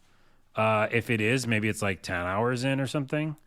But man, it's a great free to play game. Like the only double-edged sword that I led with is that there's oogats of monetization. Oogats. Right. But it hasn't been a barrier for me yet. Interesting. We'll have to let me know how it goes, because the original Puzzle Quest Challenge of the Warlords was really the one that kicked off all of these puzzle/RPG games. I loved the original Puzzle Quest. I did play 2, and then also there was one that was called Puzzle Quest Galactrix, which was like a mess. That was not good at all. But I think those are fine. I'm a little bit hesitant to get into any game that has microtransactions these days. So I will be curious to see if you do hit a paywall eventually. And I mean, just to be perfectly honest, I'm still playing Marvel Puzzle Quest a little bit. So I've been in that game for like, I want to say 8, almost 9 years, I think, which is a pretty crazy amount of time. But I've really slowed down on it like a lot. And the reason being, it takes a long time to finish a match. So I've kind of pivoted over to Marvel Snap, which you can play really quickly, because I don't have much time. So I don't know that I want to get back into Puzzle Quest, because I remember playing Puzzle Quest 2 and having like all the different powers and the upgrades. You get a mount and you get new things and new weapons and upgrade this thing. And it's like, I remember it being a great game if you wanted to sink a bunch of time into it, because it would really like be there for you if you do that. I don't think I'm in the same space, but it seems like it's still kind of a winning formula. I'm just a little bit leery of those microtransactions. Yeah, I mean, you can only be weary of them if they start impacting gameplay. You know what I Yeah, mean? yeah. And so for me, yeah, now that I'm looking at the timeline, I did play all of them, and Galactrix was fucking terrible. It was so disappointing. Sorry, whoever it was, Infinite Interactive. It was a different developer, by the way. That's why. But you guys, yeah, I didn't like what you made. But Puzzle Quest 1 and 2, I loved to death. And I guess it's the same developer as Marvel's I'm looking at right now. Is it? Who's the developer? Oh, no, it isn't. Wait, yeah. No, it's different. It's different. Yeah, developer for Marvel's is Demerge Studios. The one for Puzzle Quest is called Infinity Plus 2. Okay, different developer. Yeah. But anyways, it's just great so far. Like, I don't know. It's hard for them to go wrong with this kind of thing. It's a pretty solid formula. It really is. It is. Yeah. And as you know, you played that game for 8 or 9 years. It's just a relaxation thing for me. Yeah. Like, it seems to just take my head. It focuses on this one puzzle. And when it's an RPG mixed with that, I love it. You know, like, there's light storytelling happening, you know, in Puzzle Quest 3. Like, I'm going to a new area and there's some comedy. And I made a new character and stuff like that. So, I don't know. I'm upgrading things when I can, but I'm not focused on it. Yeah. And it's just fun. Sounds like a good little thing to settle in with and kind of just kick back with. So It is. Right on. Excellent. All right, cool. Let's talk about a game I did not think I was going to be playing, but ended up playing because Capcom sent me a code. So thank you very much to Capcom. Street Fighter 6. What? Was not expecting it. I had no plans whatsoever to buy this game, but I got a free code and I'm playing it now. And I gotta say, it's actually pretty fucking good. I'm really surprised. So, backstory, you know, I played, I'm sure you did as well, Street Fighter 2 when it came out. I even remember fighting Street before Street Fighter 2 came out, if anybody remembers that one. I played it in my TurboGrafx, motherfucker. Yeah. I played it in the arcade, and boy, that game sucked ass. The control sticks in the arcade were terrible. Oh my god, it was really bad. You could see where they were going with it, and once you knew what Street Fighter 2 looked like, you could draw the lines between Fighting Street and Street Fighter 2. But boy, Fighting Street sucked, and they've come a long way since then. We're not going to dwell on that. But I do want to put an asterisk that it was pretty darn good on the Turbo Controller. I never played it on Turbo Controller. Yeah, because it came out for the CD-ROM. That was one of my favorite games, yeah. All right.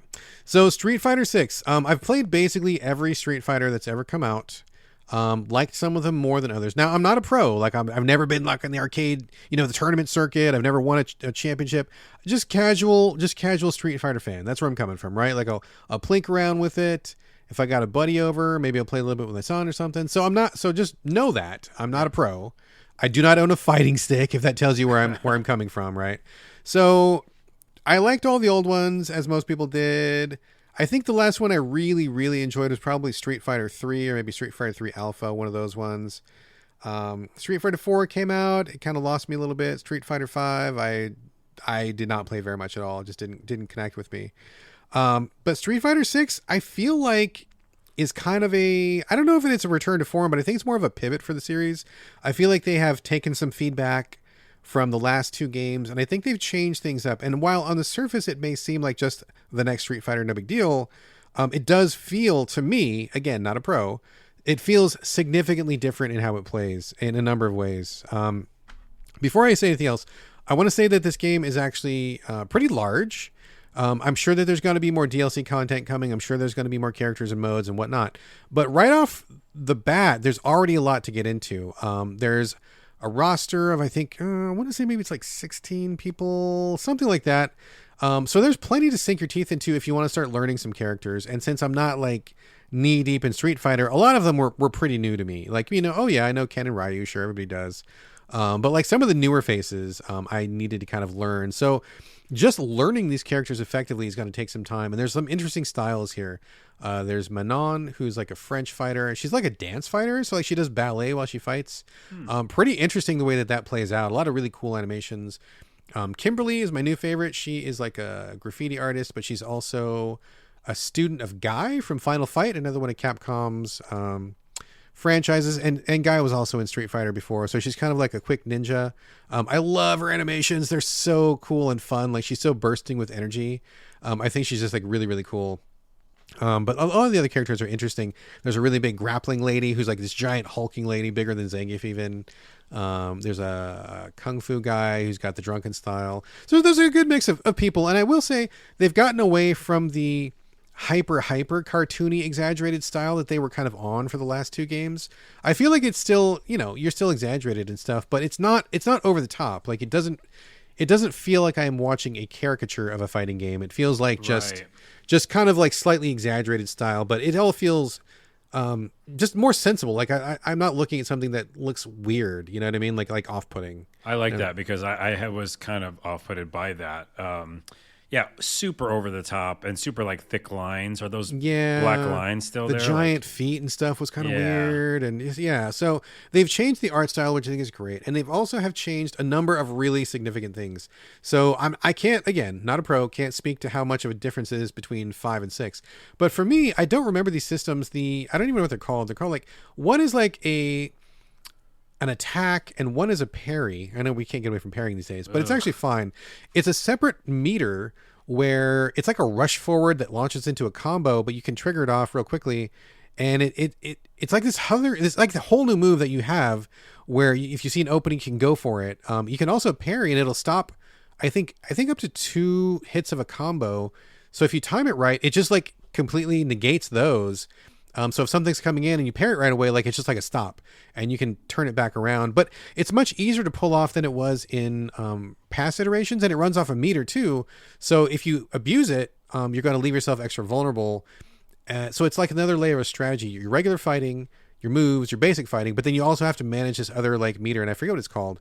But that's good. I felt like it was good. Like it was not too complicated, and it made a lot of sense. I figured out how to use them right off the bat. Not to say that I'm like expert at it or anything, but I understood what they were for, right? Like I immediately grokked what I was doing, and even though I needed practice, I'm like, okay, I understand the system though, and I think it makes sense, and I like it. So that was great. I love that new system of this extra layer of the meter, and gosh, for life, I can't remember what it's called. But anyway, that's good. But also, there's something really, really, really significant here, and I think this is the first time Capcom's ever done it.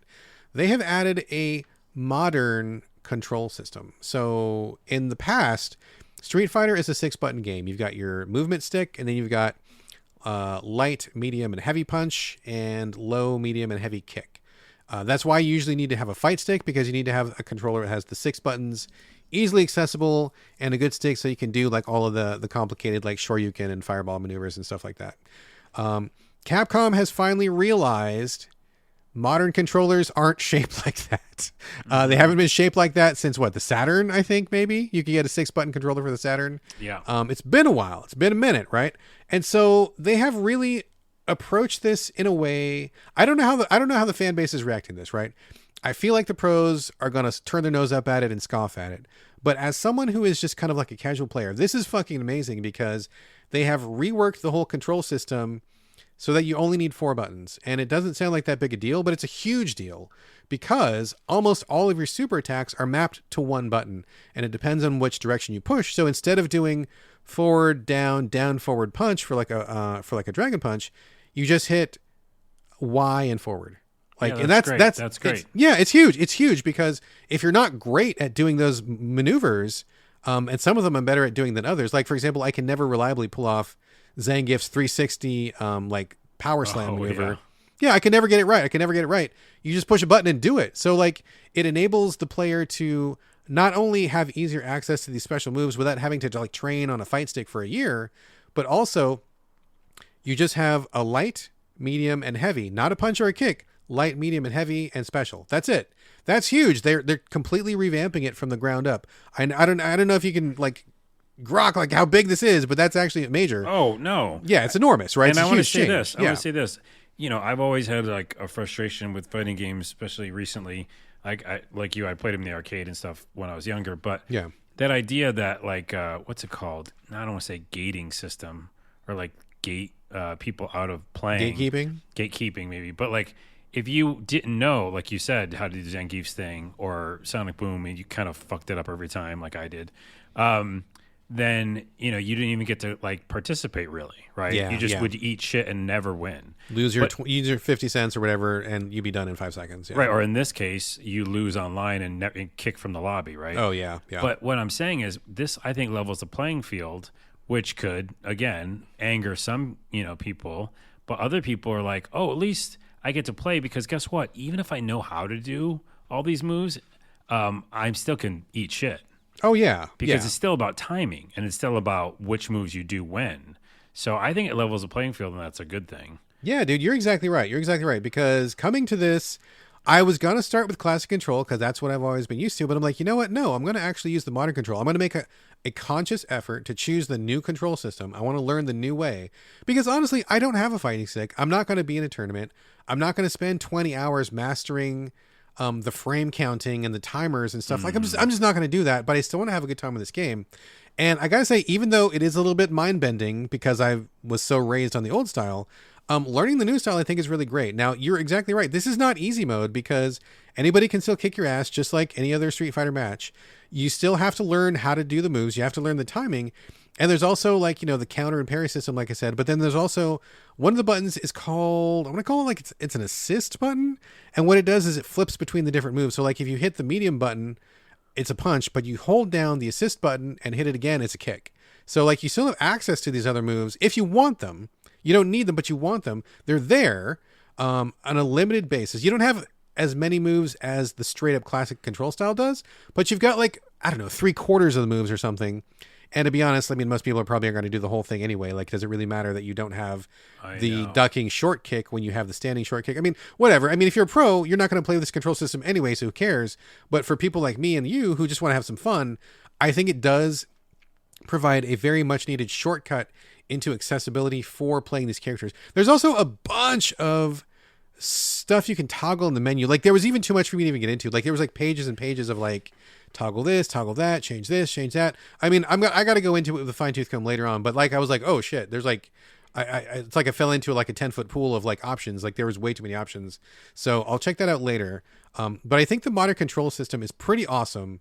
And again, if you're a pro, you're mad at it, you don't care, you think you're noobs or whatever, who cares? But for people like me who want to use it and people like you, I think it's great. So kudos, big kudos, because that shows Capcom is really taking steps to change how they're approaching the fighting genre in general. This opens it up to so many people. And in fact, I put a message out on Twitter to ask people what they thought of it. And almost universally, people were liking it. But the people who were responding were people like me who were either more casual or who had never played Street Fighter before. And they're like, yeah, I love the modern because I can play it. I don't need to like get a dictionary of moves and sit down and do frame counting and get a YouTube tutorial. I can just play the fucking game, which I think is huge. It's which really to your huge. point, you still have to be good at. You know what I mean? You still have to. But you haven't even said the only thing I care about when it comes to Street Fighter 6. Well, I'm about to get to it, and you're going to be really disappointed. Good. You're going to be very disappointed. Disappointed? Well, then I'm out. You're going to be don't be out. Everything yet. you just said, Don't even be with out. modern control, I'm out. Don't be out. You're going to be all I cared about for our listeners. I know what you're going to say. You know what I'm going to say. I know what you're going to say. So is that there's another mode. There's World Tour mode, which is a create a character and go into a campaign. I've heard it's like 30 hours long. Like it's a real beefy campaign. The reason you're going to be disappointed is not in this campaign, but you're going to be disappointed because I've been having so much fun in arcade mode. I haven't even touched World Tour mode yet. I haven't even got to it yet. Well, then I'm not as disappointed. Yeah, as I thought it would be. don't. You're just disappointed in me, not in the game. So what that's supposed to be is what I keep hearing is that you can like challenge people as you go around an open world kind of thing. That's what I hear. And then fight them, and that seems more interesting to me because again, progression. Yeah, there is progression. You can unlock new costumes and art and all this kind of stuff. Learn new moves. Like I said, I'm already having so much fun, and there's so much for me to do in just the arcade mode, which is just one of the modes that's open from the beginning, that I haven't even really scratched. I've been playing, learning Manon's moves and learning Kimberly's moves and learning, Ken's new moves, and just like that's been taking up all of my time. I literally haven't even touched the World Tour mode, which is a huge mode, which has tons of stuff. From what everybody that I've been talking to is saying it's great. So hopefully I'll report back on it next time. Okay. But I got as far as the create a character, and I was like, oh God, this is going to take me 2 hours to create a character. Not because it's bad, but because I want to take my time and, change the nose and change the body shape and change the height and all this stuff. So I haven't even got past the character creator yet and haven't gotten into the mode, but I will report back on it later. Okay. Yeah, that's the part that I'm most interested in. Didn't get this episode. I but know. I'm sorry, man. I'm sorry. It's a preview for next time. Yeah, but I will say so far, going into it with basically zero expectations after not really liking Street Fighter 4 or 5, it feels significantly different. It hits significantly different. It really does feel like Capcom has taken steps to change and improve and revamp. And even just from my first playthrough up until now, it definitely feels like a much more a fresh, exciting fighting experience than I've had compared to past iterations. So far, it's a big thumbs up, dude. I really like it a lot. All right. Wow, Yeah, look at it's this. good Puzzle stuff. Quest 3 coming out. Street Fighter 6 coming out. Surprising both of us. Yeah, definitely. So good stuff on Street Fighter 6. I will definitely report back once I crack World Tour mode. You have to. Yeah, I 'cause will. I don't I want will. to spend the $60. I want to just hear it from you, and then I'll know. I'll let you know, fill you in. So, but otherwise, thumbs up. Okay, which brings us to the final game of the show, which I'm very curious to hear about. Diablo 4. I do like me some Diablo. Not a hardcore fan, but I do like Diablo, considering jumping in, but I was going to wait to hear what you had to say about it. And now that you've had some time, Carlos, what do you say? It's pretty good. Yeah, so and that's the show. And that's the show. Thanks for coming, folks. Thanks for coming. Well, so as everybody knows, if not, I did play the beta for 2 days, probably. I think 2 full days. Try to get to the end to win that. What is it? The little puppy backpack puppy thing. cub, coyote pup, Wolf whatever. cub something. Wolf cub. Didn't win it because it got real hard at the end, and that went down to the thing I talked about last time, which is level scaling. So they do have level scaling, just like I think every Diablo game has done, in different ways. And, it got really tough for me at the end, but I did enjoy it. I think at that time I told you I love the graphics and it was really beautiful playing on PS5. And why I'm talking about it now at the time of this recording, the game comes out tomorrow. But I didn't realize it was even, I thought it was out already. Yeah, it's officially out tomorrow, and I pre-ordered it, which is a whole other tangent, and I'm going to definitely do a sketch about. I did a sketch about. It's up online So right what now. were you playing now? Just the early access because you pre-ordered? Yeah, so basically I got to play it from Thursday, today's Sunday, so I've been playing it for a few days, and then, it comes out tomorrow. So I'm playing it early, and just quick aside, the tangent, I made a comedy sketch about it where like people said, hey, don't, pre-order anything. You're an idiot if you pre-order things. For me, I already played the beta. I knew what the game was, and pre-order says I could play it early. So fuck you. I'm going to pre-order it. Like anybody who says like, oh, you were dumb. I'm like, no, I'm not. I know exactly what the game is. I already played it. It's only better right now. Yeah, I mean, if you know what you're getting into and you get it 2 days earlier, then I mean that's a pretty convincing case right there. 4 days earlier. Yeah. 4 days earlier, Yeah. even better. So I've been loving it. Flash forward to where I'm at. I'm level 27 already. Okay. Fucking ingesting this game into my system. And yeah, so let's just talk about, there's so much to talk about, but I don't want to go too long. So is it the same game as the beta? Pretty much. I think the difference is this. It is one of the first Diablo games. It's the first Diablo game that's truly open world in the fact that there's even some zones that are like higher level than you. Okay. And it doesn't scale. Nope. Well, it scales. Definitely there's level scaling. But my point is there's just higher levels too. Like Okay. it never is easier, which sucks. But it's like I've been finding zones that are like level 37 and I'm like level 27, Okay. But they let you go there. Basically, you can go anywhere, do any of the campaigns in any order. Interesting. Okay. Now, I have been going the traditional route mostly when it comes to the main campaign because you could do some of them out of order, but I've been kind of going in order. And like some people online, it's such a massive world. And there's so many side quests that I'm just like fucking around in like two or three main towns and just doing tons of side quests. You find dungeons everywhere. You can go and clear them. So there's just like this amazing satisfaction of just completing all the little things on the map, including there's these things called, what are they called? Altars of Lilith? Something about Lilith, the main enemy in this game. There's these little altars, I think they're called altars, and you can like get permanent upgrades to your stats Okay. just by finding them.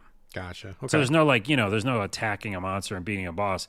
It's just like they really encourage exploration, because not only will you find those, but you'll find like a little teeny mini dungeon, which is like one room. You don't have to like one room dungeon. Yeah. It's like the studio apartment of dungeons. Yes, it costs $2,000 a month. Still, yeah, the prices, my God. You go downstairs like a cellar, you know what I mean? And it's just like, go to the big room in the cellar and beat the area. There's like the side missions that there were these exorcisms, and they're like, go and like do this exorcism, but then of course a demon's going to come out. You got to beat the demon. But I like that there's like these little short bursts of like, go do this really quick small thing. So it just makes you want to go around the map. It's flash forward. This game's fucking great. Like, okay. I'll try to find some cons, but in general, I like the story better. I think they really focused on creating more cutscenes. As you probably have seen, most everybody's seen the intro cutscene. It's pretty grotesque, but also very intense. And this whole story revolves around Lilith. You want to go to YouTube and search Diablo history, because there's a lot of it. But essentially, Lilith is like, she got it together with this guy, Anarius. He was like the good angel guy. She's the demon lady. They helped create this world, which is Earth. And we're here, kind of stuck here because of them. And so she's kind of come back and wants to like, wreak havoc, but also make things in her own image. And she's turning everybody evil. The whole world itself has like a very, dark medieval Game of Thrones vibe. And I think Diablo 3 was more like, bright colors and just explosions of explosions, if that makes sense. Yeah. A lot of swirling and points and things like that. And this feels like a world they built to feel dark. All the side missions are like, because the graphics are so good in these, war-torn towns, and people are like, scrabbling for food and stuff. It just feels like the world is built and realized so much better. And then there's this looming presence of Lilith and the chaos that she's causing all over the world. Question for you. Yeah. If I don't care about the story, is it possible to just play the game and have fun if you don't pay attention to the story? Yeah. And essentially that's kind of what Diablo has been. And I'm just saying that it's there now. But if you want it, it's there. But you can totally just like, who cares? I just want to like get some loot and gear up and kill demons. Okay, all right. Yeah, I mean, in everyday thing, like when I go play tonight, I actually kind of don't want to get to the next campaign section. I just want to fuck around. Mm-hmm. So that's all I'll do tonight for like 4 hours, So that's there. Don't worry about it. Okay, cool. And if anything, like I said, they have more things to do, I think, like per square area than there was in other games. The graphics, like I said, are awesome. I'm playing on PS5. The only three cons. One, I did pre-order it, and when I pre-ordered it for 2 or 3 hours, it wasn't available on my PlayStation, because PlayStation had a licensing issue. Mm-hmm. So it didn't think that the game was out yet, which it wasn't. Oh, okay. So we couldn't play it. Is it resolved now, though? It's resolved. Yeah, resolved in 3.5 hours or something. Okay, so that con is already you're already done with that. But one. it was frustrating con because you paid a lot of money. Sure, paid a lot of money to get in, and you want your access. Yeah, it makes sense. And then the other two slight cons are, every once in a while I run everywhere because you can dash. There's a dash button, and I had a couple rubber banding issues happen. What do you mean? This runs on a server. It's a games as a service game. It's that thing where you can never pause it, which is kind of bullshit. But because of that, if you're running and dashing sometimes, rubber banding is a thing that happens in like multiplayer shooters a lot, where the server doesn't have time to catch up. So it pulls you back a little bit, your character. So instead of going forward because you're going too fast on the server connection, blah, blah, you kind of like look like you rubber band back. Oh, interesting. Okay. It happens in a lot of looter shooter games. Again, if it's a server issue, and I actually got to see it real time when I worked for a developer. So it's annoying, but it doesn't happen a lot, but it does happen. And the other thing is, every once in a while, even on PS5, and it's smooth sailing, I will get a couple chaotic moments where frames will drop. Really? And I didn't think it would drop at all. Is there modes to choose from? You on the I didn't even choose a mode ever, and I've been playing this game for a lot of hours. So I'm going to go look. I didn't even look. But the point is, I haven't had to look. I started it, didn't pick a mode. I can't remember if I picked a mode. And it's looked beautiful as fuck and has been, 100 frames per second most of the time. But every once in a while recently, I've been getting some big ass fights, you know what I mean? And I'm dropping a couple frames. Gotcha. So, other than that, dude, the game's fucking money. I mean, to speak of money, Diablo Immortal got slambasted for all of its monetization bullshit. I still enjoyed that game and beat it. We all talked about it. But the only thing that I see so far is cosmetic stuff, and I don't ever care about cosmetic stuff. So that's there. There's a store. It's open. You can buy some cosmetic shit. Are there microtransactions or no? That's what I'm saying, yeah. Oh, you are saying? Okay, actual money. Okay. Yeah, actual money. But I won't do that ever because I don't care about... Here's another quick tangent. You can actually, in the game, open up... it's called transmog, right? Mm-hmm. Where you you transform things you find from weapons into clothing items. Have you used that in a game before? I don't think so. Yeah, that's what it's called in Diablo. Okay. And so basically, anything you have armor-wise, you can change the look of it totally to whatever you want.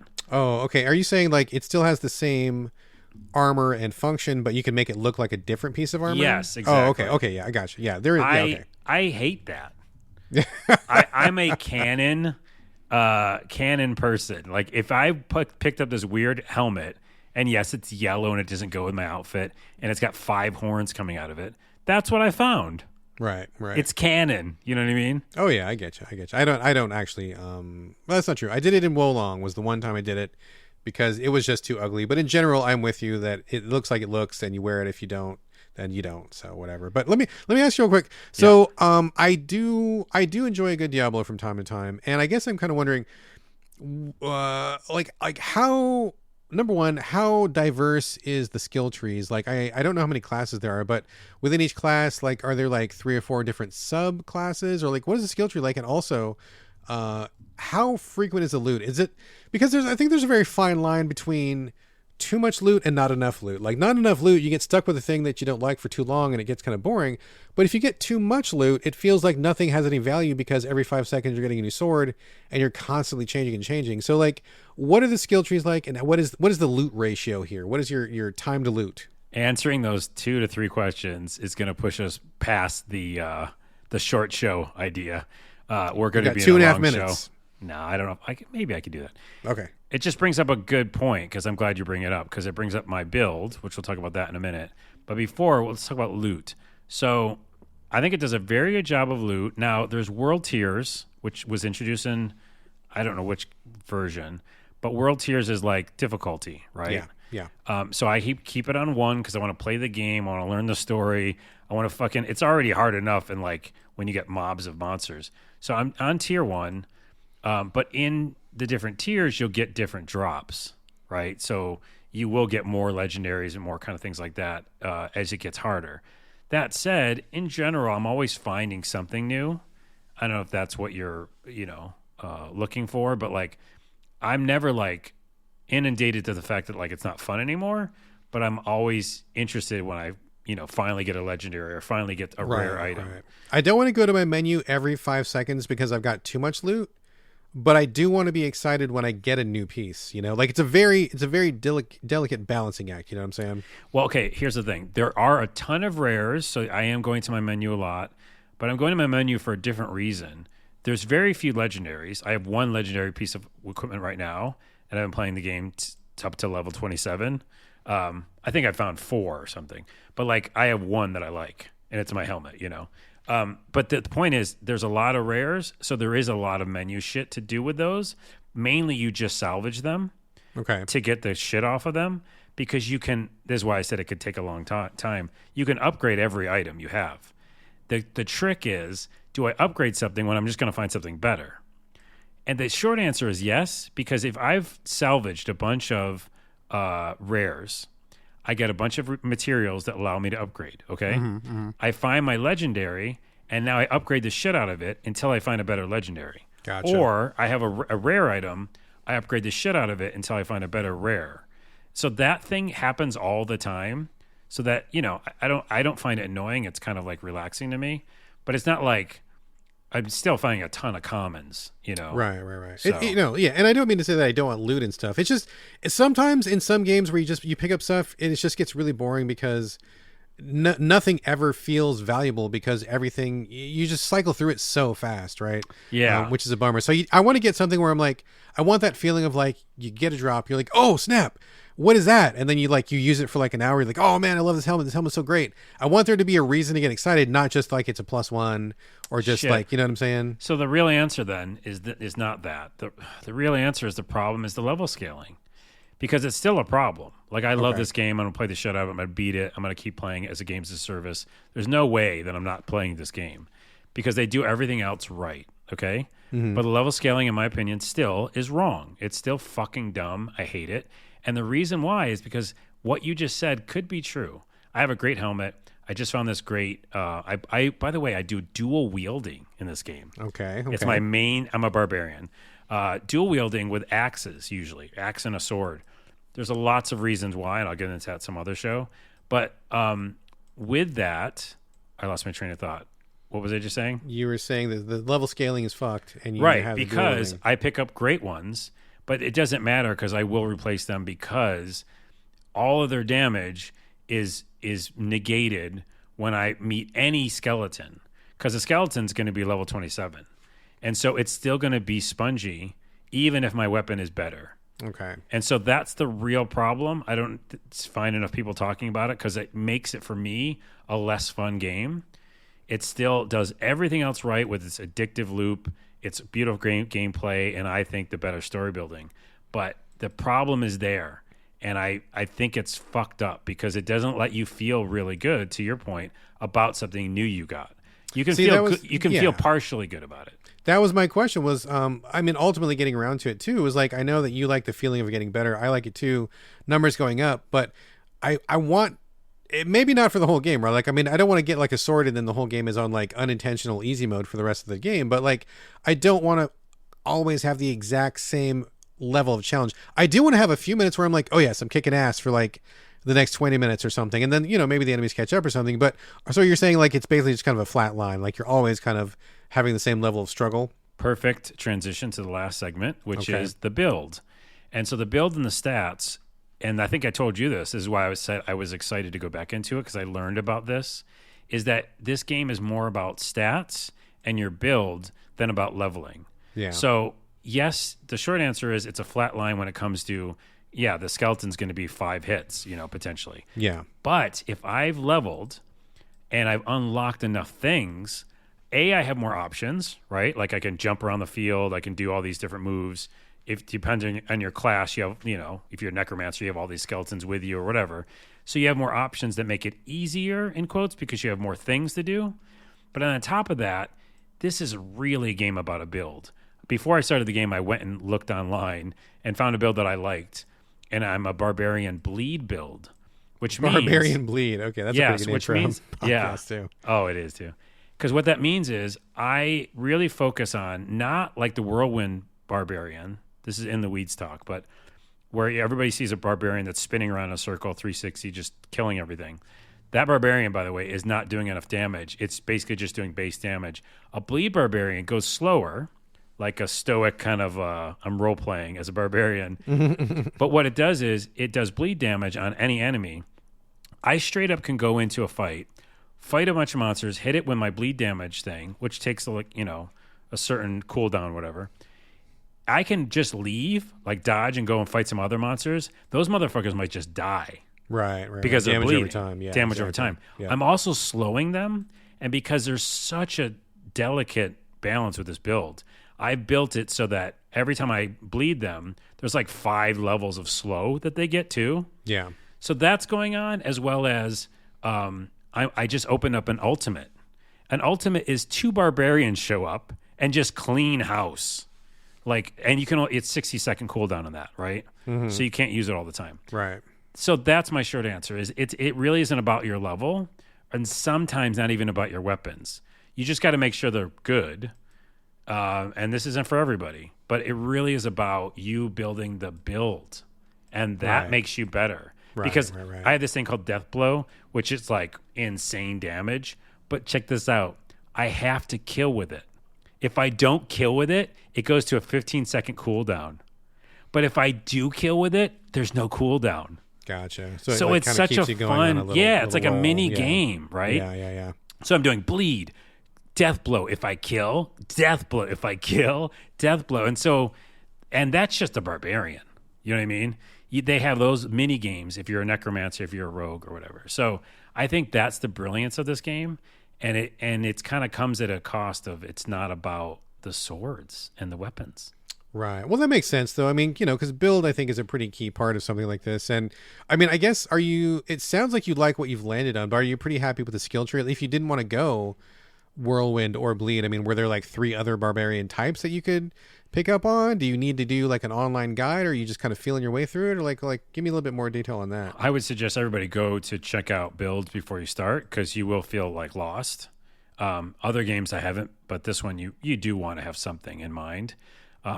It's really helped me feel good about that mini game, that I'm playing. Yeah. But the good news is this: the cost to respec at any time is like nominal. Oh, good. So you get your points back. You're not permanently committed to anything. Yeah, you're even like certain trees you can just reset. You know what I mean? Okay. Like I picked a move and I don't like that move, reset it Gotcha. at a small cost or whatever. So yeah, there's like 15 probably like different mainline builds you could do for barbarian only.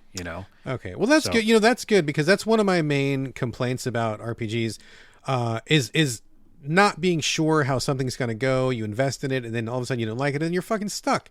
And then like you either got to go grind, or maybe in certain games, which are real assholes, you've got a limited resource. I'm thinking of Souls is what I'm thinking of, where you've only got so many upgrade stones in the game, and if you sink them in the wrong thing, you're just fucked. So yeah, good. I like the ability to respec, because I don't feel like you should be punished, and I don't feel like in a game like. What is the point of committing in a game like this when you're supposed to be just playing it over and over and having fun with it? If you make a mistake, just undo the mistake. It's just a fucking game. Like, who cares? So that's great. Yeah. I love to hear that. There's enough other stuff to worry about. They don't want you to worry about that. You know what I mean? Okay. So I think everything they've done, quality of life, they've done right. I think I hear a lot of reviews of people saying like this is the definitive Diablo game. Okay. And that sounds kind of corny to say, but I think it is, because I've played all of them. Obviously 1 and 2 are really old. And even the 2 remake wasn't, in my opinion, very good. That was not great. That was not fun. And 3 was my most fun I had with the game. Same. But this game is better because okay, the world is better. I like the true Game of Thrones RPG, down, destitute kind of world they built. I like Lilith's story. She's always been in the game, but like now you understand what she's doing to the world. Yeah. You learn a little bit more about Anarius, who isn't like just a nice angel. He's like a kind of a douchebag, and I don't know. I just think that it's such an epic game. I'm going to be playing it all year. It's fucking great, and it's made me think of a different way to play an RPG, which a double-edged sword. Isn't about the level, and it isn't about my weapons as much. It's about these builds. Yeah, and the build, if it's done right. I just went to a zone that's like 15 levels above me, and I didn't die.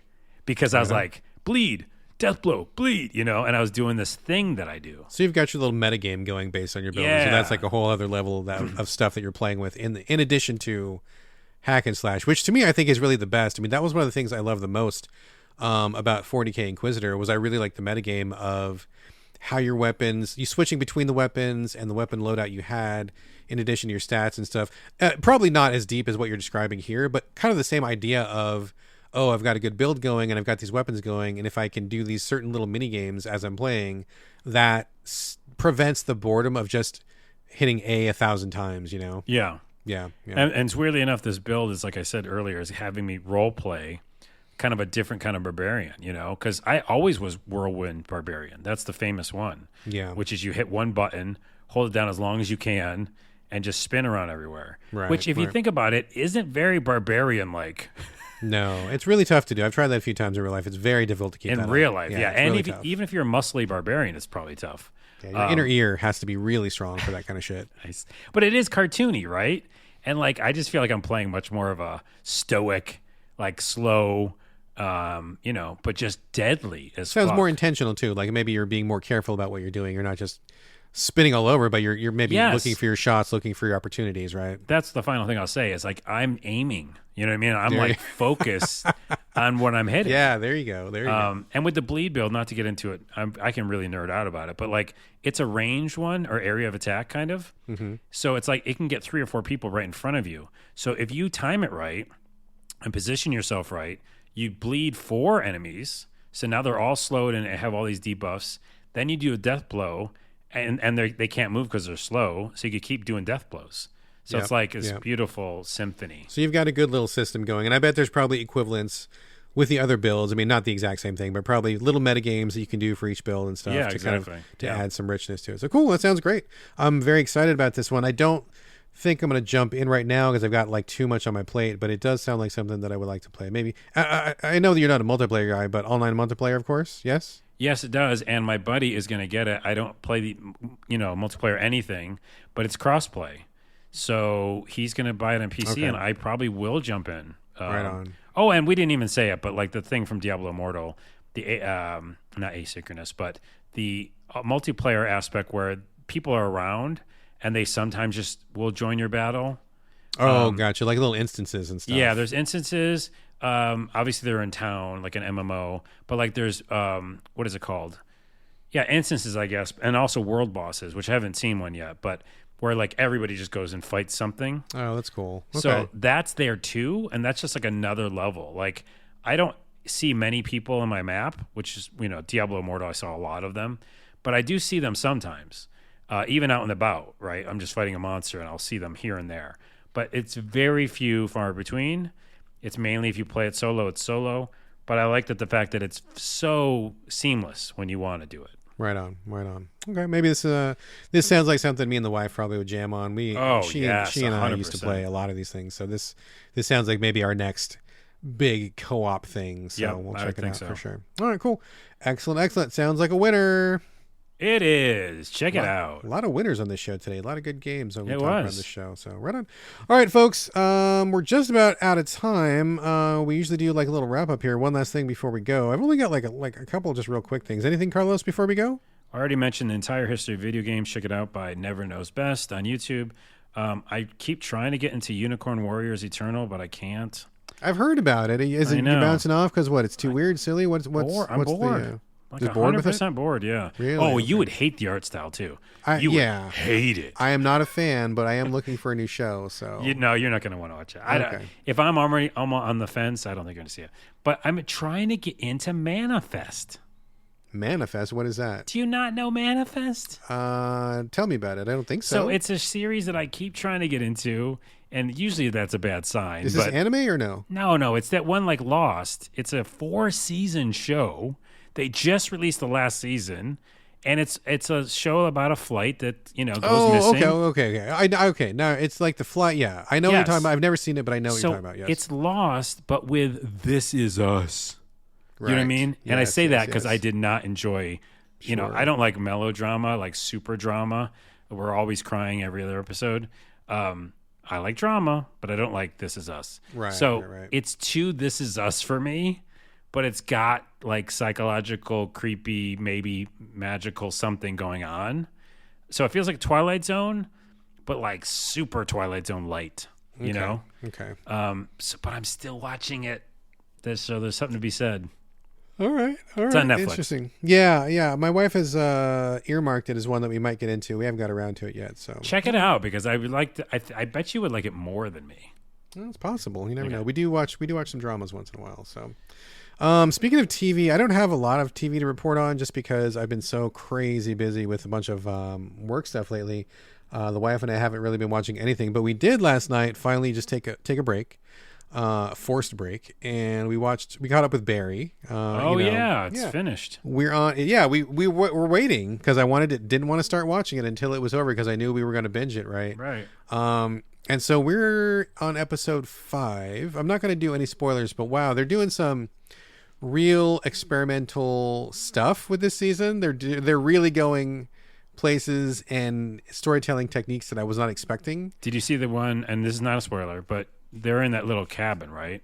Yeah, out on the prairie or whatever. Yeah, the fuck are it you is. talking about Yeah. the really kind of weird one in the cabin? Yeah, that was the Yeah. one that I just watched last night. So that was kind of like Fucking a head awesome. trip. I All of wasn't it even- directed by Bill Hader, by the way. and it's really good. Like I think it's really good. I wasn't sure if that was a dream sequence or what, and it was like that was wild. Yeah. So that was good and that was interesting. I will say one thing. So this might be a slight spoiler for Barry. I want to get your opinion on this. So folks, if you don't want to be spoiled on Barry season 4, just jump ahead like 2 or 3 minutes because I need to ask Carlos about this. But okay, spoiler.